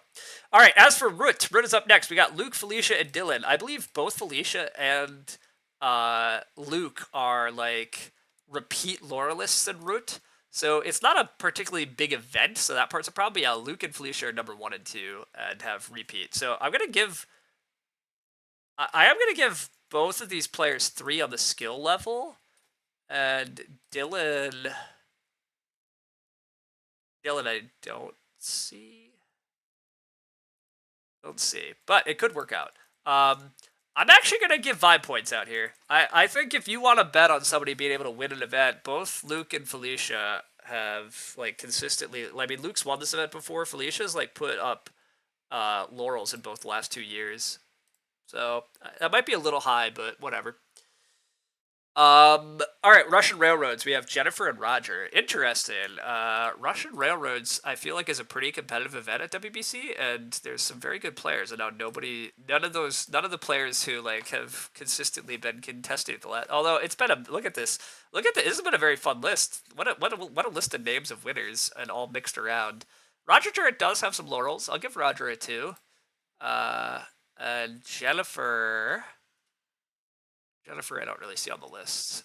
So I'm going to go 1 and 2. It does not look like the event is particularly large, although it is at least cracking 32, although it's not always cracking 32. I'm going to hesitate. Although that might have been a year where it was running only 2 heats, but I don't have time to look up what has 2 heats and what doesn't. SAG is up next with Colby and Sharon. I don't even know what SAG is. Do I? I probably do. Sagrada! Of course, that's why I don't know it, because I don't care. Wow, somebody actually repeated at Sagrada. I'm impressed. Legit impressed. I did not actually realize that was a thing people could do. To me, Sagrada is an interesting enough game, but it's not one I want to play competitively, because calling your shot at it seems tough. But it's a giant event, so if you're right, you're right. Roger is pretty good at Russian Railroads. I'm glad to hear that. I gave a 2 at skill. I think that's correct then. SBS, Superstar Baseball, potentially. Schlasher, SBS. What else is SBS? What could SBS... Oh, Space Base. That's the other SBS. So Space Base, not quite a size 128 event, but it is very large. I'll probably give it 2 for size on this guy. Alex Schlosser is the defending champ. Or not defending champ, but does have like really good laurels. I'll give Schlosser a 2. The others are getting 1s, but the size of the event, I'll go 2s. Like this could be a big source of points. I'm already seeing that I don't think I'm gonna like the output very much, but whatever. Space Base Rockets, yeah. I think as I do this each year, I continue to learn slight things about how I don't like my system as I go through it, but whatever. John Corrado, Santa Fe Rails. Corrado won Santa Fe Rails somewhat recently. It's a growing size tournament, not that big, sorry.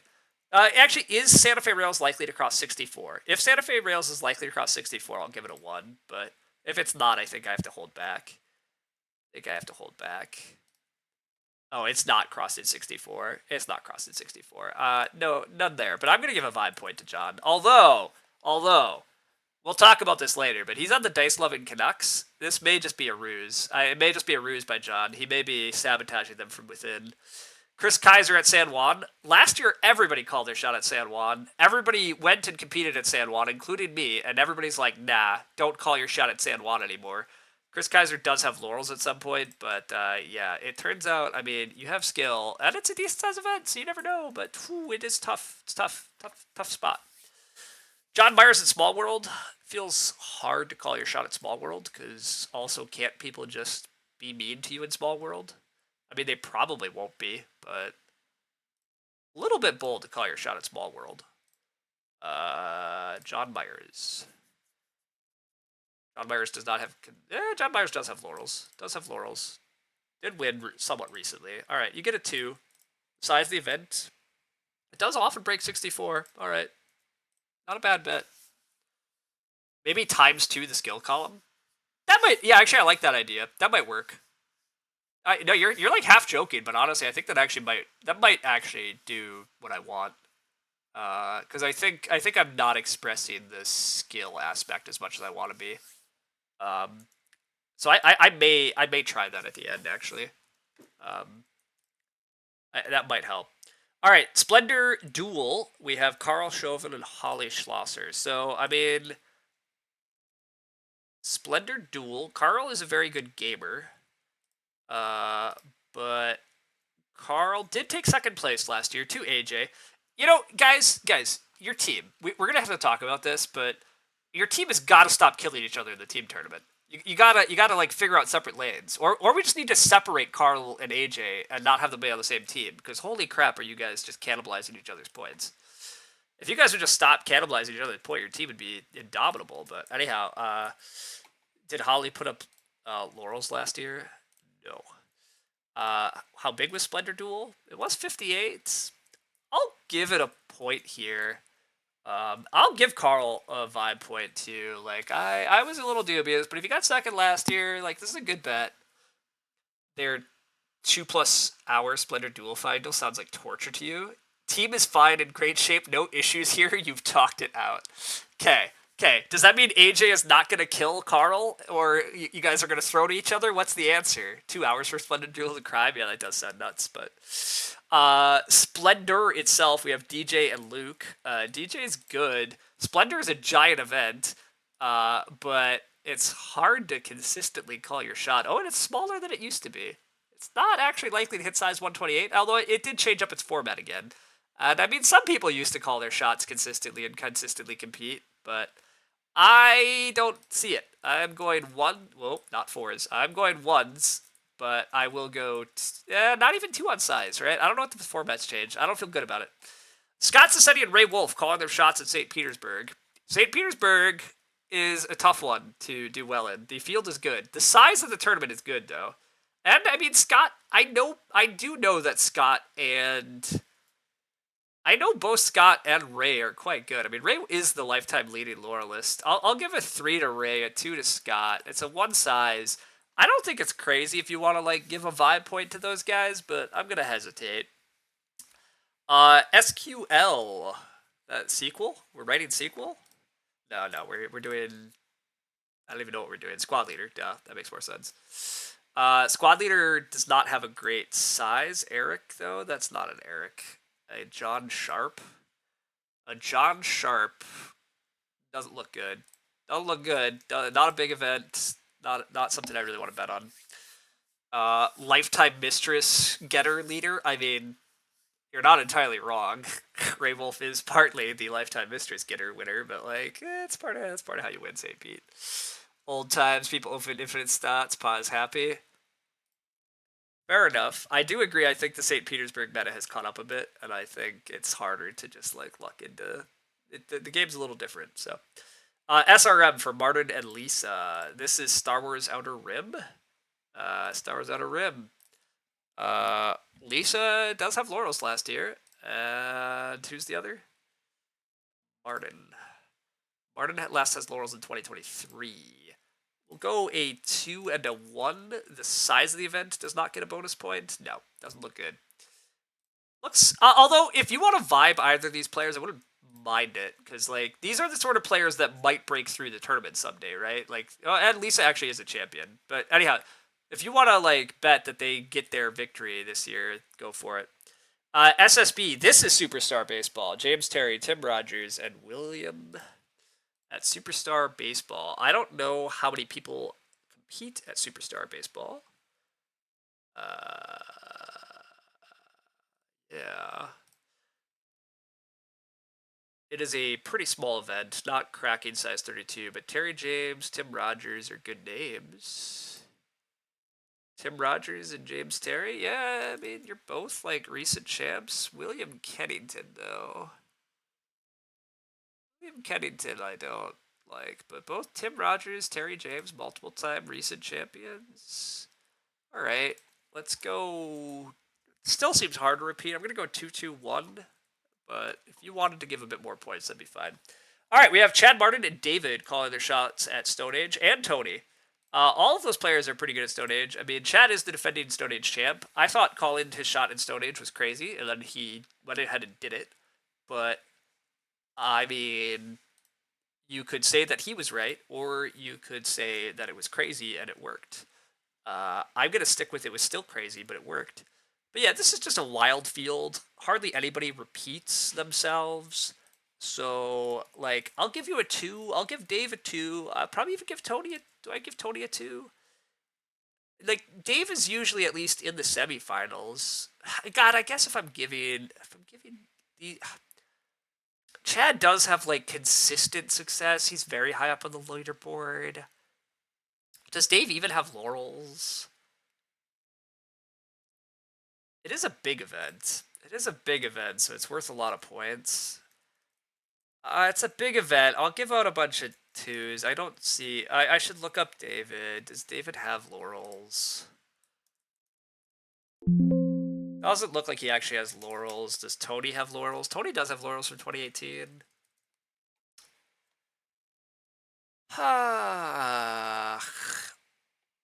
I'm giving them all 2s and moving along, but I don't know. 21 and 17 and BGA Elo of Infinity. Oh, okay. Well, I'm just giving them all 2s. They're all it's Stone Age. They're all very good at Stone Age, but it's Stone Age. It's the St. Pete problem. Like I don't know. There's a bunch of flips. There's a bunch of rolls. Like I love the game. I want to go compete too, but like I don't trust anybody at Stone Age, no matter how good you want to claim you are. Star Wars Rebellion, Ty Hansen. Star Wars Rebellion, Ty Hansen is a name combo that sounds familiar. Ty Hansen has won it once, has good lifetime laurels. Seems hard to super repeat. I'll give it 2. The size of the event's not very good. Third in Texas. We have less people calling their shot at third in Texas this year. Good. All of you people, I hope you've learned. Picking giant events is like... I am going to give points for the giant event, but gosh, it is so hard to like call your shot at a giant event. Andy Lotto, though, I mean, used to. Whew, Andy Lotto, triple a year in a row, but I mean, it's been a long time for Andy. That doesn't mean that it couldn't happen, and there's been a lot of laurels thrown around on this thing, but Andy gets a 2, Alex gets a 1, but it is a big tournament. You never know. Could be worth a lot of points. All right, Terraforming Mars. We have Aaron Birnbaum, Andrew, Dante, and Eric Siebold all calling their shots. So, yeah. I don't even need to look this one up because I basically... Well, I do need to look up Aaron Birnbaum. Anyhow, Andrew Martin is back-to-back champion. This is a giant event. It almost hits 128, but it doesn't quite. Dante has done quite well, though. But anyhow, Andrew has come in and basically dominated this event since he got good at it. And Andrew is a 3 for skill. It's a giant tournament. I vibe his chances. I don't vibe these other players' chances, but it is a giant tournament. And it is very skill-based. Dante at least gets a 2, but yeah. I will take the Andrew Martin winning Terraforming Mars bet when the kid has not lost a Mars tournament game at EuroQuest or WBC in the last like 2 years. THA. I don't know what THA is.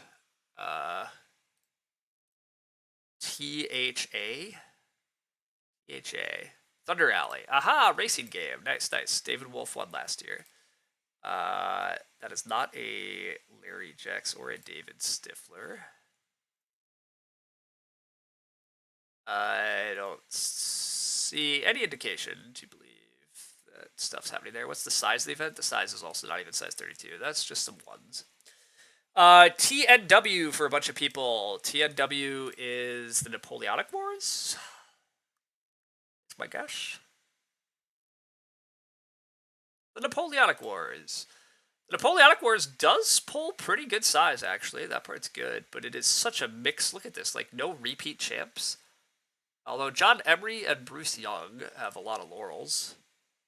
Those are not the names I see. Alright, I'm not even going to dig that deep. I'm just giving ones, but there is a decent size. But it looks like a mess of a field. The wins are so spread out. TRC, Richard. The Russia campaign? Russia campaign. Not a very big event. So, yeah, you have to win it. And Bert, John, Gary... Richard? Bye-bye. Richard has not won this event, but has some laurels. I'll give you a 2, but winning the event's the only thing that matters for that small of an event, so it's a little spooky.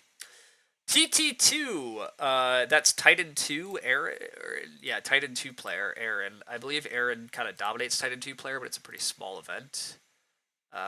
Well, Aaron used to kind of dominate the event and still does have the most laurels and still did well. All right, I'll give Aaron a 3, but the event is small. Like, again, he has to win or he's not helping your team, basically. So it's interesting. TTA, this is Tight in the Arena. Sorry, Tight in the Arena. Here's a bunch of Tight in the Arena. Zach Morris, Jordan Vacher, Angela Bender, Matt Seitz.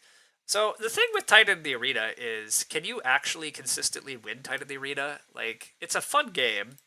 And it's a decently attended one, but look at this mess of winners. Do you see repeat winners? Do you see... I mean, you have somewhat repeat winners. Matt Calkins, Evan. Jordan Vacher does have pretty high up there. All right. Jordan Vacher gets a 2. Angela Bender even gets a 2. But I don't... Zach Morris and Matt, just seeing quick, were they in the top 10? They were not. Moving along. It is a size 1 event, at least, for, like, it is big enough, but, I don't feel great about anybody's chances there. TTN, just Titan this time. Titan, I believe, is also not that big of an event. Yeah, barely even cracked 16, which is pretty spooky. David Finberg. David Finberg does have a lot of laurels, though, so that's a 2. Alright, Ticket to Ride. Ticket to Ride's a huge event, so that's the upshot.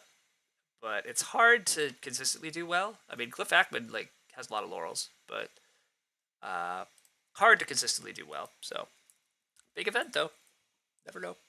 Twilight Struggle for Chris Ernst and Michael McKibben. I know Michael McKibben from Diplomacy and Five Tribes and stuff, and I know he's been playing a lot of Twilight Struggle to get better, but what a tough field, right? Yeah, it's a lot. It's a very competitive event. Iran won last year. That's cool. So Chris Ernst and Michael McKibben. Chris does have some good lifetime laurels. I know Michael's been practicing this a bunch. I'm going to give both Chris and Michael... Well, I'll give Chris a 3 even. He has a lot of laurels. But it's a relatively small event, but it is a very skill-testing game. I'll give Michael a 2 just because I know he's been practicing a bunch. Ernest... I don't necessarily see, but... I do think I think Twilight Struggle is a hard one to call your shot in, so.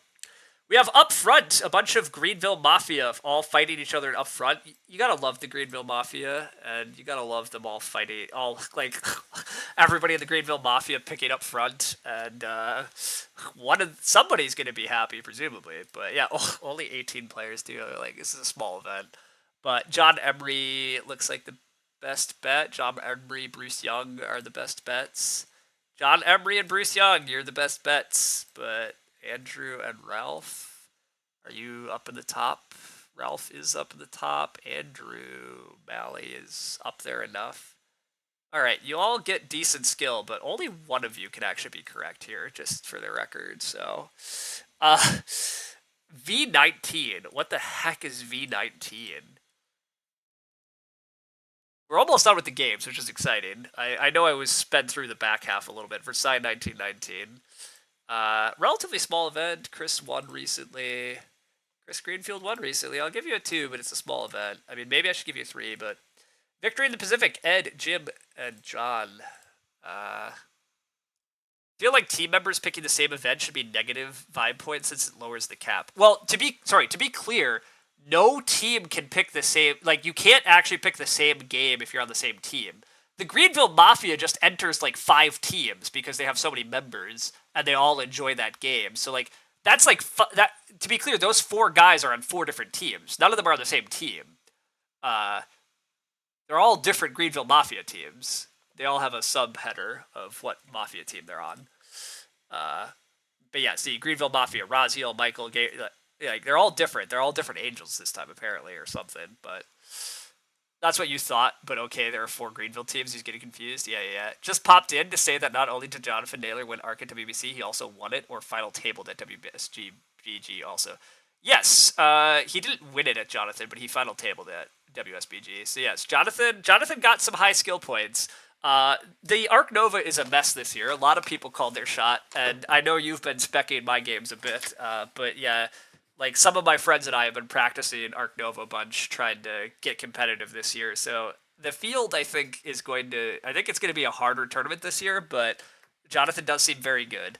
But you seem quite good. I think I've got it pretty good. So like, who the hell knows what's about to happen in the Arc Nova land? But it'll be interesting. It's higher skill than Raw, which is why you chose it. Yeah. No, it makes sense. I think it's a reasonable pick for a lot of us, and I think somebody's going to be very rewarded. But it's still a mess. It is a mess. It's going to be a murders row. Yeah, probably. But it'll be fun. It'll be fun to see how it plays out. It's been a fun project for me to go from not knowing Arc Nova last year to trying to be competitive this year and seeing where I wind up. So I have enjoyed that. All right, Victory in the Pacific. Ed, Jim, and John. Victory in the Pacific. I believe all 3 of those players are like pretty up there. Ed Menzel, Jim, yeah, they're all pretty up there. These guys have been playing this game for 2 decades and all fighting each other. There's not a lot of, it's not a big size, but like all of them are. I'll give John a 2. The other, John was a little bit lower than the others, right? John Pack is 6th, while Jim. Maybe I just give Ed the 3. Yeah, I give Ed the 3. The others get a 2, and the size is that. All right, Vegas Showdown. Holy crap, 4 people are calling their shot at Vegas Showdown. That's slightly crazy, but Vegas Showdown's a hell of a time.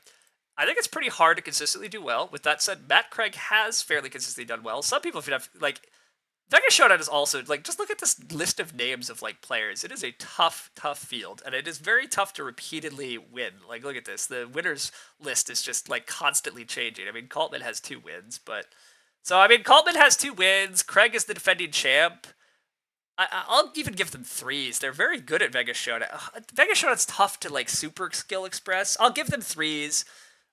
Sarah and Jeff, I think, are getting 1s unless they have consistent, like, laurels. Maybe Jeff gets a 2. I think Jeff probably has... Oh, Jeff is a former champion, too. Oh, yeah, Ed has a bunch of laurels. Shit. See, this is crazy. This event is crazy. I'm going back. I'm changing my mind. These are all 2s.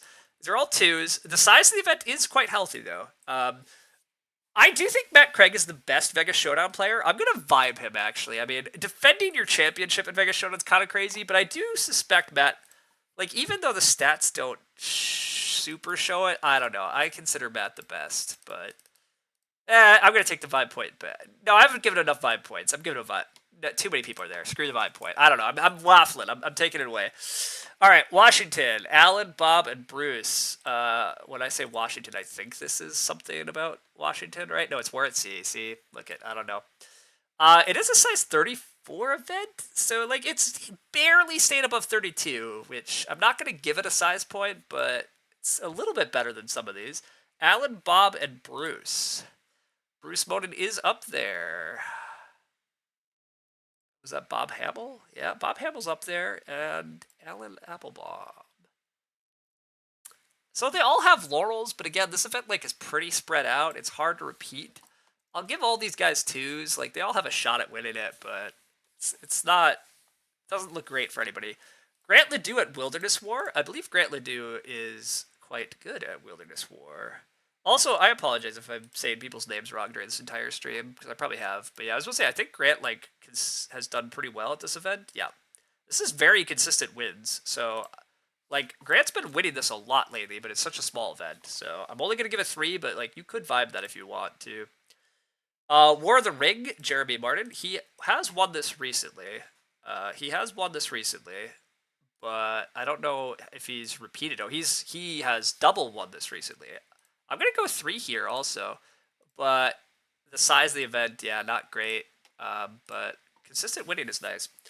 Wooden Ships and Iron Men for Michael Polson is, I believe, what WSM is.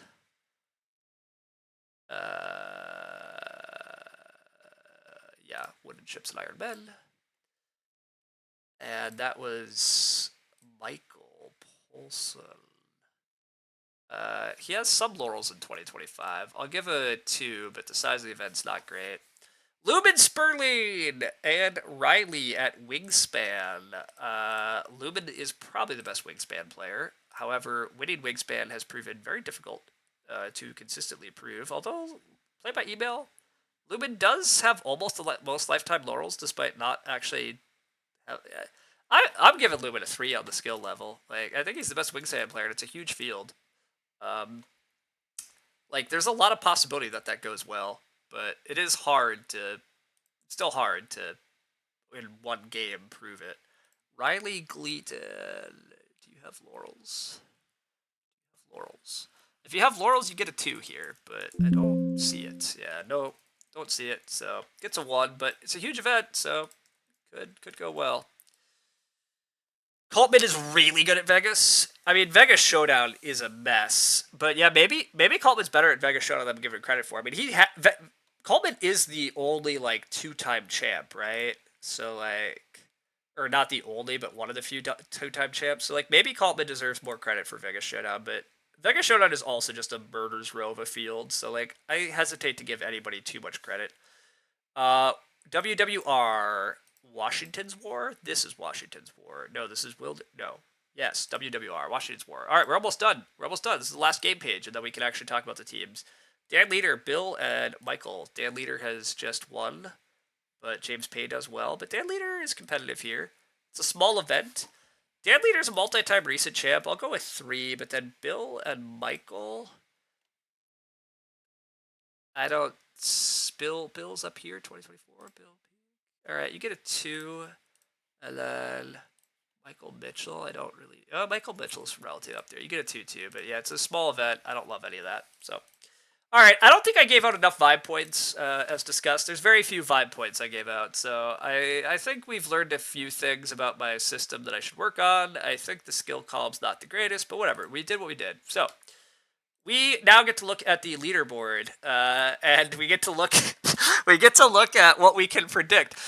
Who could have guessed? Who could have seen this coming for the second or third year in a row of me trying to do an objective system? And surprise! My team comes out on top of my system.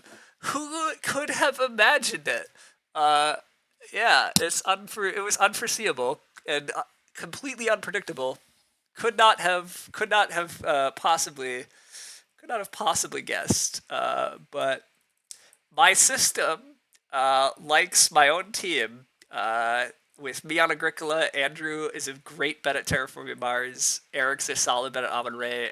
I probably am giving Robbie way too much credit at Arc Nova, to be honest, and I'm probably giving myself way too much credit at Agricola. So I still think my team is a good bet, but. I don't think my team's the best bet. I don't think my team's the best bet.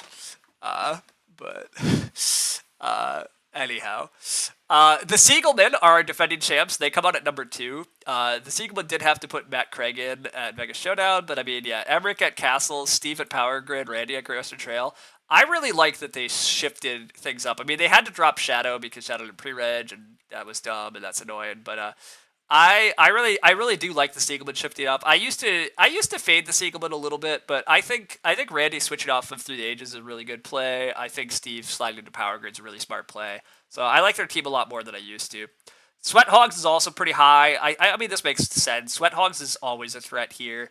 Chad on Stone Age, I'm a little hesitant on, but I mean, again, he has proven pretty well. Splendor Duel, Lumen on Wingspan, AJ on Through the Ages. AJ's getting the least points on this team. It's a little wild. But I do think AJ should maybe debate whatever other game he's good at that's a bigger field, because like this is the Through the Ages field's tough, and the only way AJ like puts up team points now is if he wins. Like otherwise he might get a point, which isn't nothing, but um anyhow, Spaghetti, Flash, and the Soggy Cleric are the handicapper does not like them, and I like them quite a bit.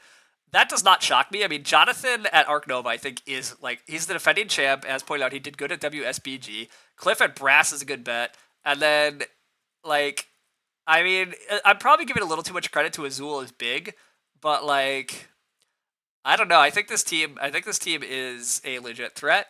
I have Chaosma Giants pretty high. I think Chaosma Giants are criminally underrated in the handicappers rankings. Chris has Laurels in Concordia, is only a 3 overall. That's fine. Patrick is by far the best Great Western player. Like, Patrick probably deserves a 6, but like, whatever. He has a 5. Like, well, he has a 6 because Great Western's not big enough. Like, whatever. Fatty at Gaia Project. He's won the event before. Luke at Root. He's won the event and put Laurels up multiple times. Like, I don't understand how this team is down at 31 in the handicapper rankings. It like legit doesn't actually make sense to me. If you look up the event history of these players, they're there. This team has been in the top 10 before. Like anyhow, so yeah, great bet on Chaosma Giants. Winning Splendor so difficult? I agree. If DJ had chosen Castles or Automobile, you think your chance would be much higher. I would agree with that. I do think picking Automobile is a little tough because it's such a small event, but your chances of winning are so much higher. But yeah, I think picking Castles is like he probably should have picked Castles. Like Los Lobos Locos. I like the Wolves team this year a decent bit. St. Petersburg, Azul, Puerto Rico, and I really like Sam Wolf on 5 Tribes. I mean, Chris Wild at 5 Tribes is very good, but Sam seems to have hit a new level at 5 Tribes. Like repeat champion. It's spooky.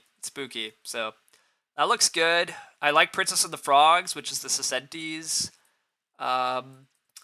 This is where I think it is showing that I'm these bigger events are getting a few too many points.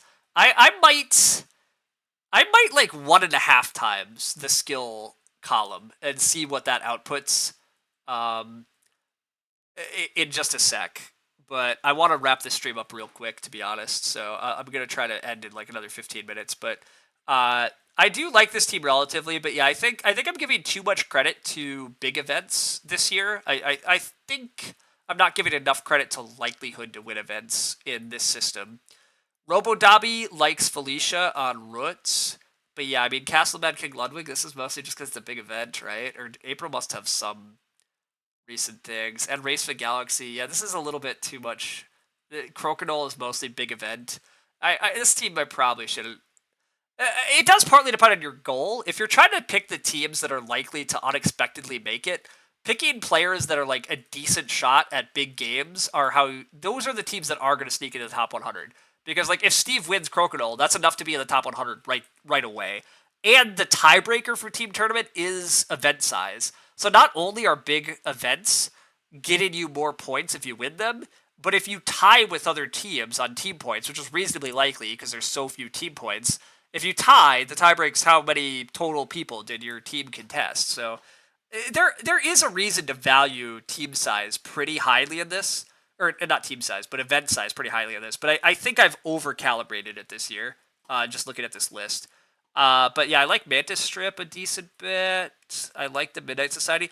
Yeah, basically like the classic teams of Boys of BeachCon, Harry Bees, Nest of Spies, I don't dislike, but I do have them much lower than the handicapper because they're on such smaller events that their path to victory is narrower because they basically have to have 2 team winners, and they almost have to have 3 team winners to win the tournament. Because the shot that like one of these Euro teams has 2 people that win their tournaments is like reasonably high. Now we're trying to currently predict top 10, but even hitting the top 10 is tough for the Harry Bees, Boys of BeachCon, and Nest of Spies because like they kind of have to have 2 members win their events, which like maybe, especially when you have somebody like a Rife or a Bruce Beard or a James Pay who is like basically guaranteed to win their event. But then you just have like 3 other people that might win their events, and like one of them basically has to in order for your team to break into the top 10. And so like I do think the handicapper has them a little too high, But overall, it looks like I mostly agree with the handicapper. Like, once again, I mean, not shocking. The like top 7 are all up here. Team 8 is down here.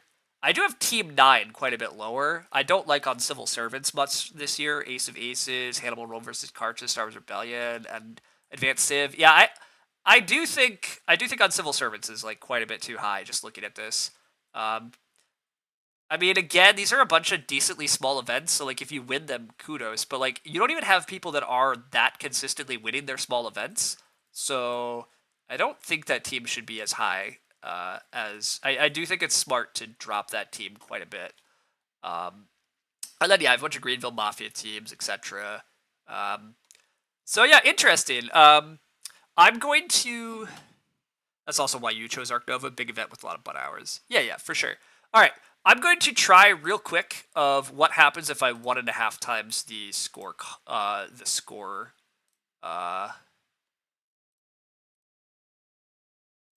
Or my skill column.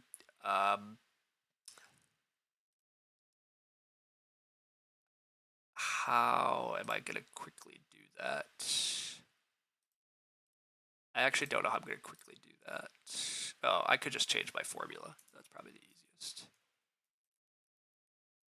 Because I don't really want to mess with the values. Let's try 1.5 the skill column and see what the output is. Yeah, let's just fucking double it quick, because it'll keep the integers then.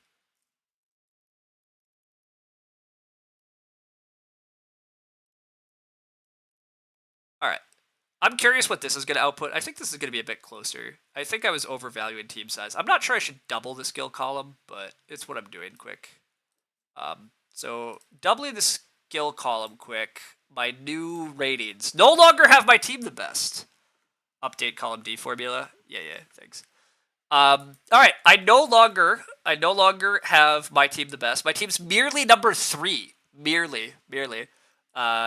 We now have Siegelman, Sweat Hogs, Terraformers, Chaos Giants, Spaghetti Flash, Nest of Spies, School of Sharks, Los Lobos Locos, Robo Dally, Princess Flog, Boys BC, Harry Bees, Iron Beeples, Midnight. I like this list quite a lot. I think this is a great list. Now, I think this is a better list. I think the handicapper, again, is still relatively on top of things, but I do think the handicapper is significantly missing Spaghetti Flash. I think he's significantly missing Chaos Giants. Robo Dobby, I also have quite a bit higher. I would have to go study that one. Like, I might be giving a little too much credence to Race for the Galaxy skill, Crokinole skill, and Root skill. It's possible, but at the same time, Felicia like has multiple Root finishes, like very primed to win Root one of these years. Winning Crokinole or Race for the Galaxy is like a lot of points, and these players are kind of primed to do it. I don't remember Steve, so it's possible I need to. Again, I was doing a lot of these ratings pretty fast, so some of them are maybe a little off, but Race for the Galaxy is a 4 though, much more luck. Yeah. Is WBC a team competition? Sorry, I'm not going to fully describe it quick, Zach. If you actually care, you can eventually watch. But there's a silly side competition to WBC, which is a team tournament. And then there's a silly meta competition on top of the team tournament of predicting the teams that you think are going to do the best. And I, every year, have done this like silly blab. The truth is, and we're mostly at the end, so I mean, if you've made it this far and watched me blab this much, hello everybody, you are a WBC fan, you enjoy the con. I am so much looking forward to going and enjoying time with all of you in like a week or two. There's a couple days left for when I'm going to post this that you can still submit your bracket busting entries. You pick 10 teams. The order you pick the 10 teams does matter. If you tie, so suppose like 2 people both correctly pick 5 teams in the top 10, then of those tied players, you look for who has the most teams in the exact correct spot. Many years it does come down to the tiebreak of who correctly picked teams in the right slots, which is very hard. So don't think too hard about it, but do order your list if you care. But yeah, send your list in. You might win attendance. You can certainly use the handicapper's rankings if you trust him. You can use mine if you trust me. I suspect the truth is probably somewhere between. I like this list more, this reordered list that I have now. I think this is a better spot. But as I say, just kind of looking, I do suspect I have Robo-Dobby a little high. I probably do have things like Boys of BeachCon, and particularly the Harry Bees shaded just a little low because like Bruce Beard is such a lock to win his event, which really helps his team chance to like spike into the top 10. Um, but I think I do a slightly better job of identifying some of the teams that the handicapper is sleeping on, and I think the handicapper consistently, yes, undervalues event size a little bit much in his ratings. And in particular, if you're trying to pick teams that are unexpectedly going to make the top 10, you really want to pick these strong players that are in solid size events because, again, you just need like one of them to win, and then you're already basically in the top 10. Like, if Jonathan repeats as Arc Nova champion, he just automatically gets 9 points. 9 points is already enough most years to be at the like cutoff for the top 10 team tournament. And then you're looking at overall field size. Their team is going to beat a lot of other teams for overall field size with Arc Nova and Azul. Like, so that team is like a good bet in my opinion. Like, much better bet than but basically anybody in this like top 20 is like reasonable picks, and honestly, even going down, like there's a lot of picks. Like any of these teams could break through, but I think I like this list I have. Um, you can look at the far left. I'll scroll a little slowly here. But yeah, my top 10. I will also pick from this list. I don't exactly know what it's going to be. I'm trying to end the stream here in just a few minutes, but basically the Siegelman, Sweat Hogs, Terraformers, Chaos Giants, Spaghetti Flash are almost certainly all going to be on my list. I probably will take Nest of Spies. I probably will still take the Harry Bees because I really like Bruce Beard's consistency at 18xx. The other three teams, I'm not exactly sure who I'm going to take. I'm going to kind of look at the rest of my like top 20 and pick a couple. Part of winning the bracket busting contest is picking the favorites, but part of it is correctly identifying the teams that are going to be in the top 10 that nobody else is going to pick, because those are points you're going to get nobody else is going to. So if you're trying to maximize your chances of winning the bracket busting contest, like, I don't know. I don't know what the right strategy is. Do you just pick the 10 favorites? Do I just submit this list? Or do you like try to figure out the like teams that are mildly likely to spike in there unexpectedly? Certainly the year I won the bracket busting contest, it was because I picked an unexpected team. I picked my own team, but nobody knew me that first year I showed up, and so nobody knew I was going to be competitive at Terra Mystica and go win. So I got to pick my own team and led myself to 2019. Um, in mild defense of my team consistently showing up highly, though, I will say if you look at the ratings, if you look at the team results the last 3 years, there is a team that very clearly has done the best over the last 3 years, and it is definitely Team Terra Farmers. So I'm gonna defend my team coming out relatively on top. Although we did have to replace Rob Effinger with Rob E, which replacing a Rob with a Rob was fun, but Effinger at Innovation's probably a better bet than Robbie at Arc Nova. But who the hell knows? We're about to all see how it plays out in a couple weeks when we all descend on WBC. It's gonna be a blast. I look forward to it. I have fun making this silly video every year. I hope people enjoy it. If you did enjoy it, say hi to me at WBC, mention it. I mostly do this because a handful of people tell me they enjoy it every year, and that makes me want to do it. And I do enjoy blabbing about it, talking for it. I make it no secret that if and when Stuart Tucker wants to retire as the happy handicapper, I would love to take up the mantle as the silly little guy writing the commentary for the team tournament. I love WBC and all of the silly nonsense on the sides, and the team tournament is one of the things I've always loved. And yeah, I hope more people participate in the bracket busting. I hope people enjoy this video, and I hope people sign up teams and compete. And on top of all that, I hope people go to WBC and have a great time. But yeah, I'm gonna head off in just a sec. I'm gonna try to get this to YouTube right away. Because you only have like 4 days. I'm recording this on Monday, but you have till like Friday, July 17th to submit your bracket busting picks. So, and once you take away rights to the team art, things might go downhill. Ooh, that part's true. Team Terrafarmers is still relying on Lumen's excellent Terrafarmers logo he made for us. And he has continued to graciously allow us to use it despite not being on the team anymore. But it's true. He could pull it back any day. And that could be our secret sauce that we don't know about. So But yeah, um, Lumen, you are. I should have reached out to you. You're probably well. Like we could reconvene the team someday. We could make it happen. Team Terraformers has always switched up a bit, but you're on a good team. Team Sweat Hogs looks really good. So there's a lot of strong teams, but it'll be, as always, like I say, it's gonna be very interesting to see how it plays out. Um, yeah, I'm super looking forward to it. Gonna enjoy WBC with all of you. Again, really appreciate the chatter on this too, and yeah, I'm gonna head off, but get your bracket busting entries in. Get hyped for WBC. It's right around the corner. I'm looking forward to seeing you all there. Later.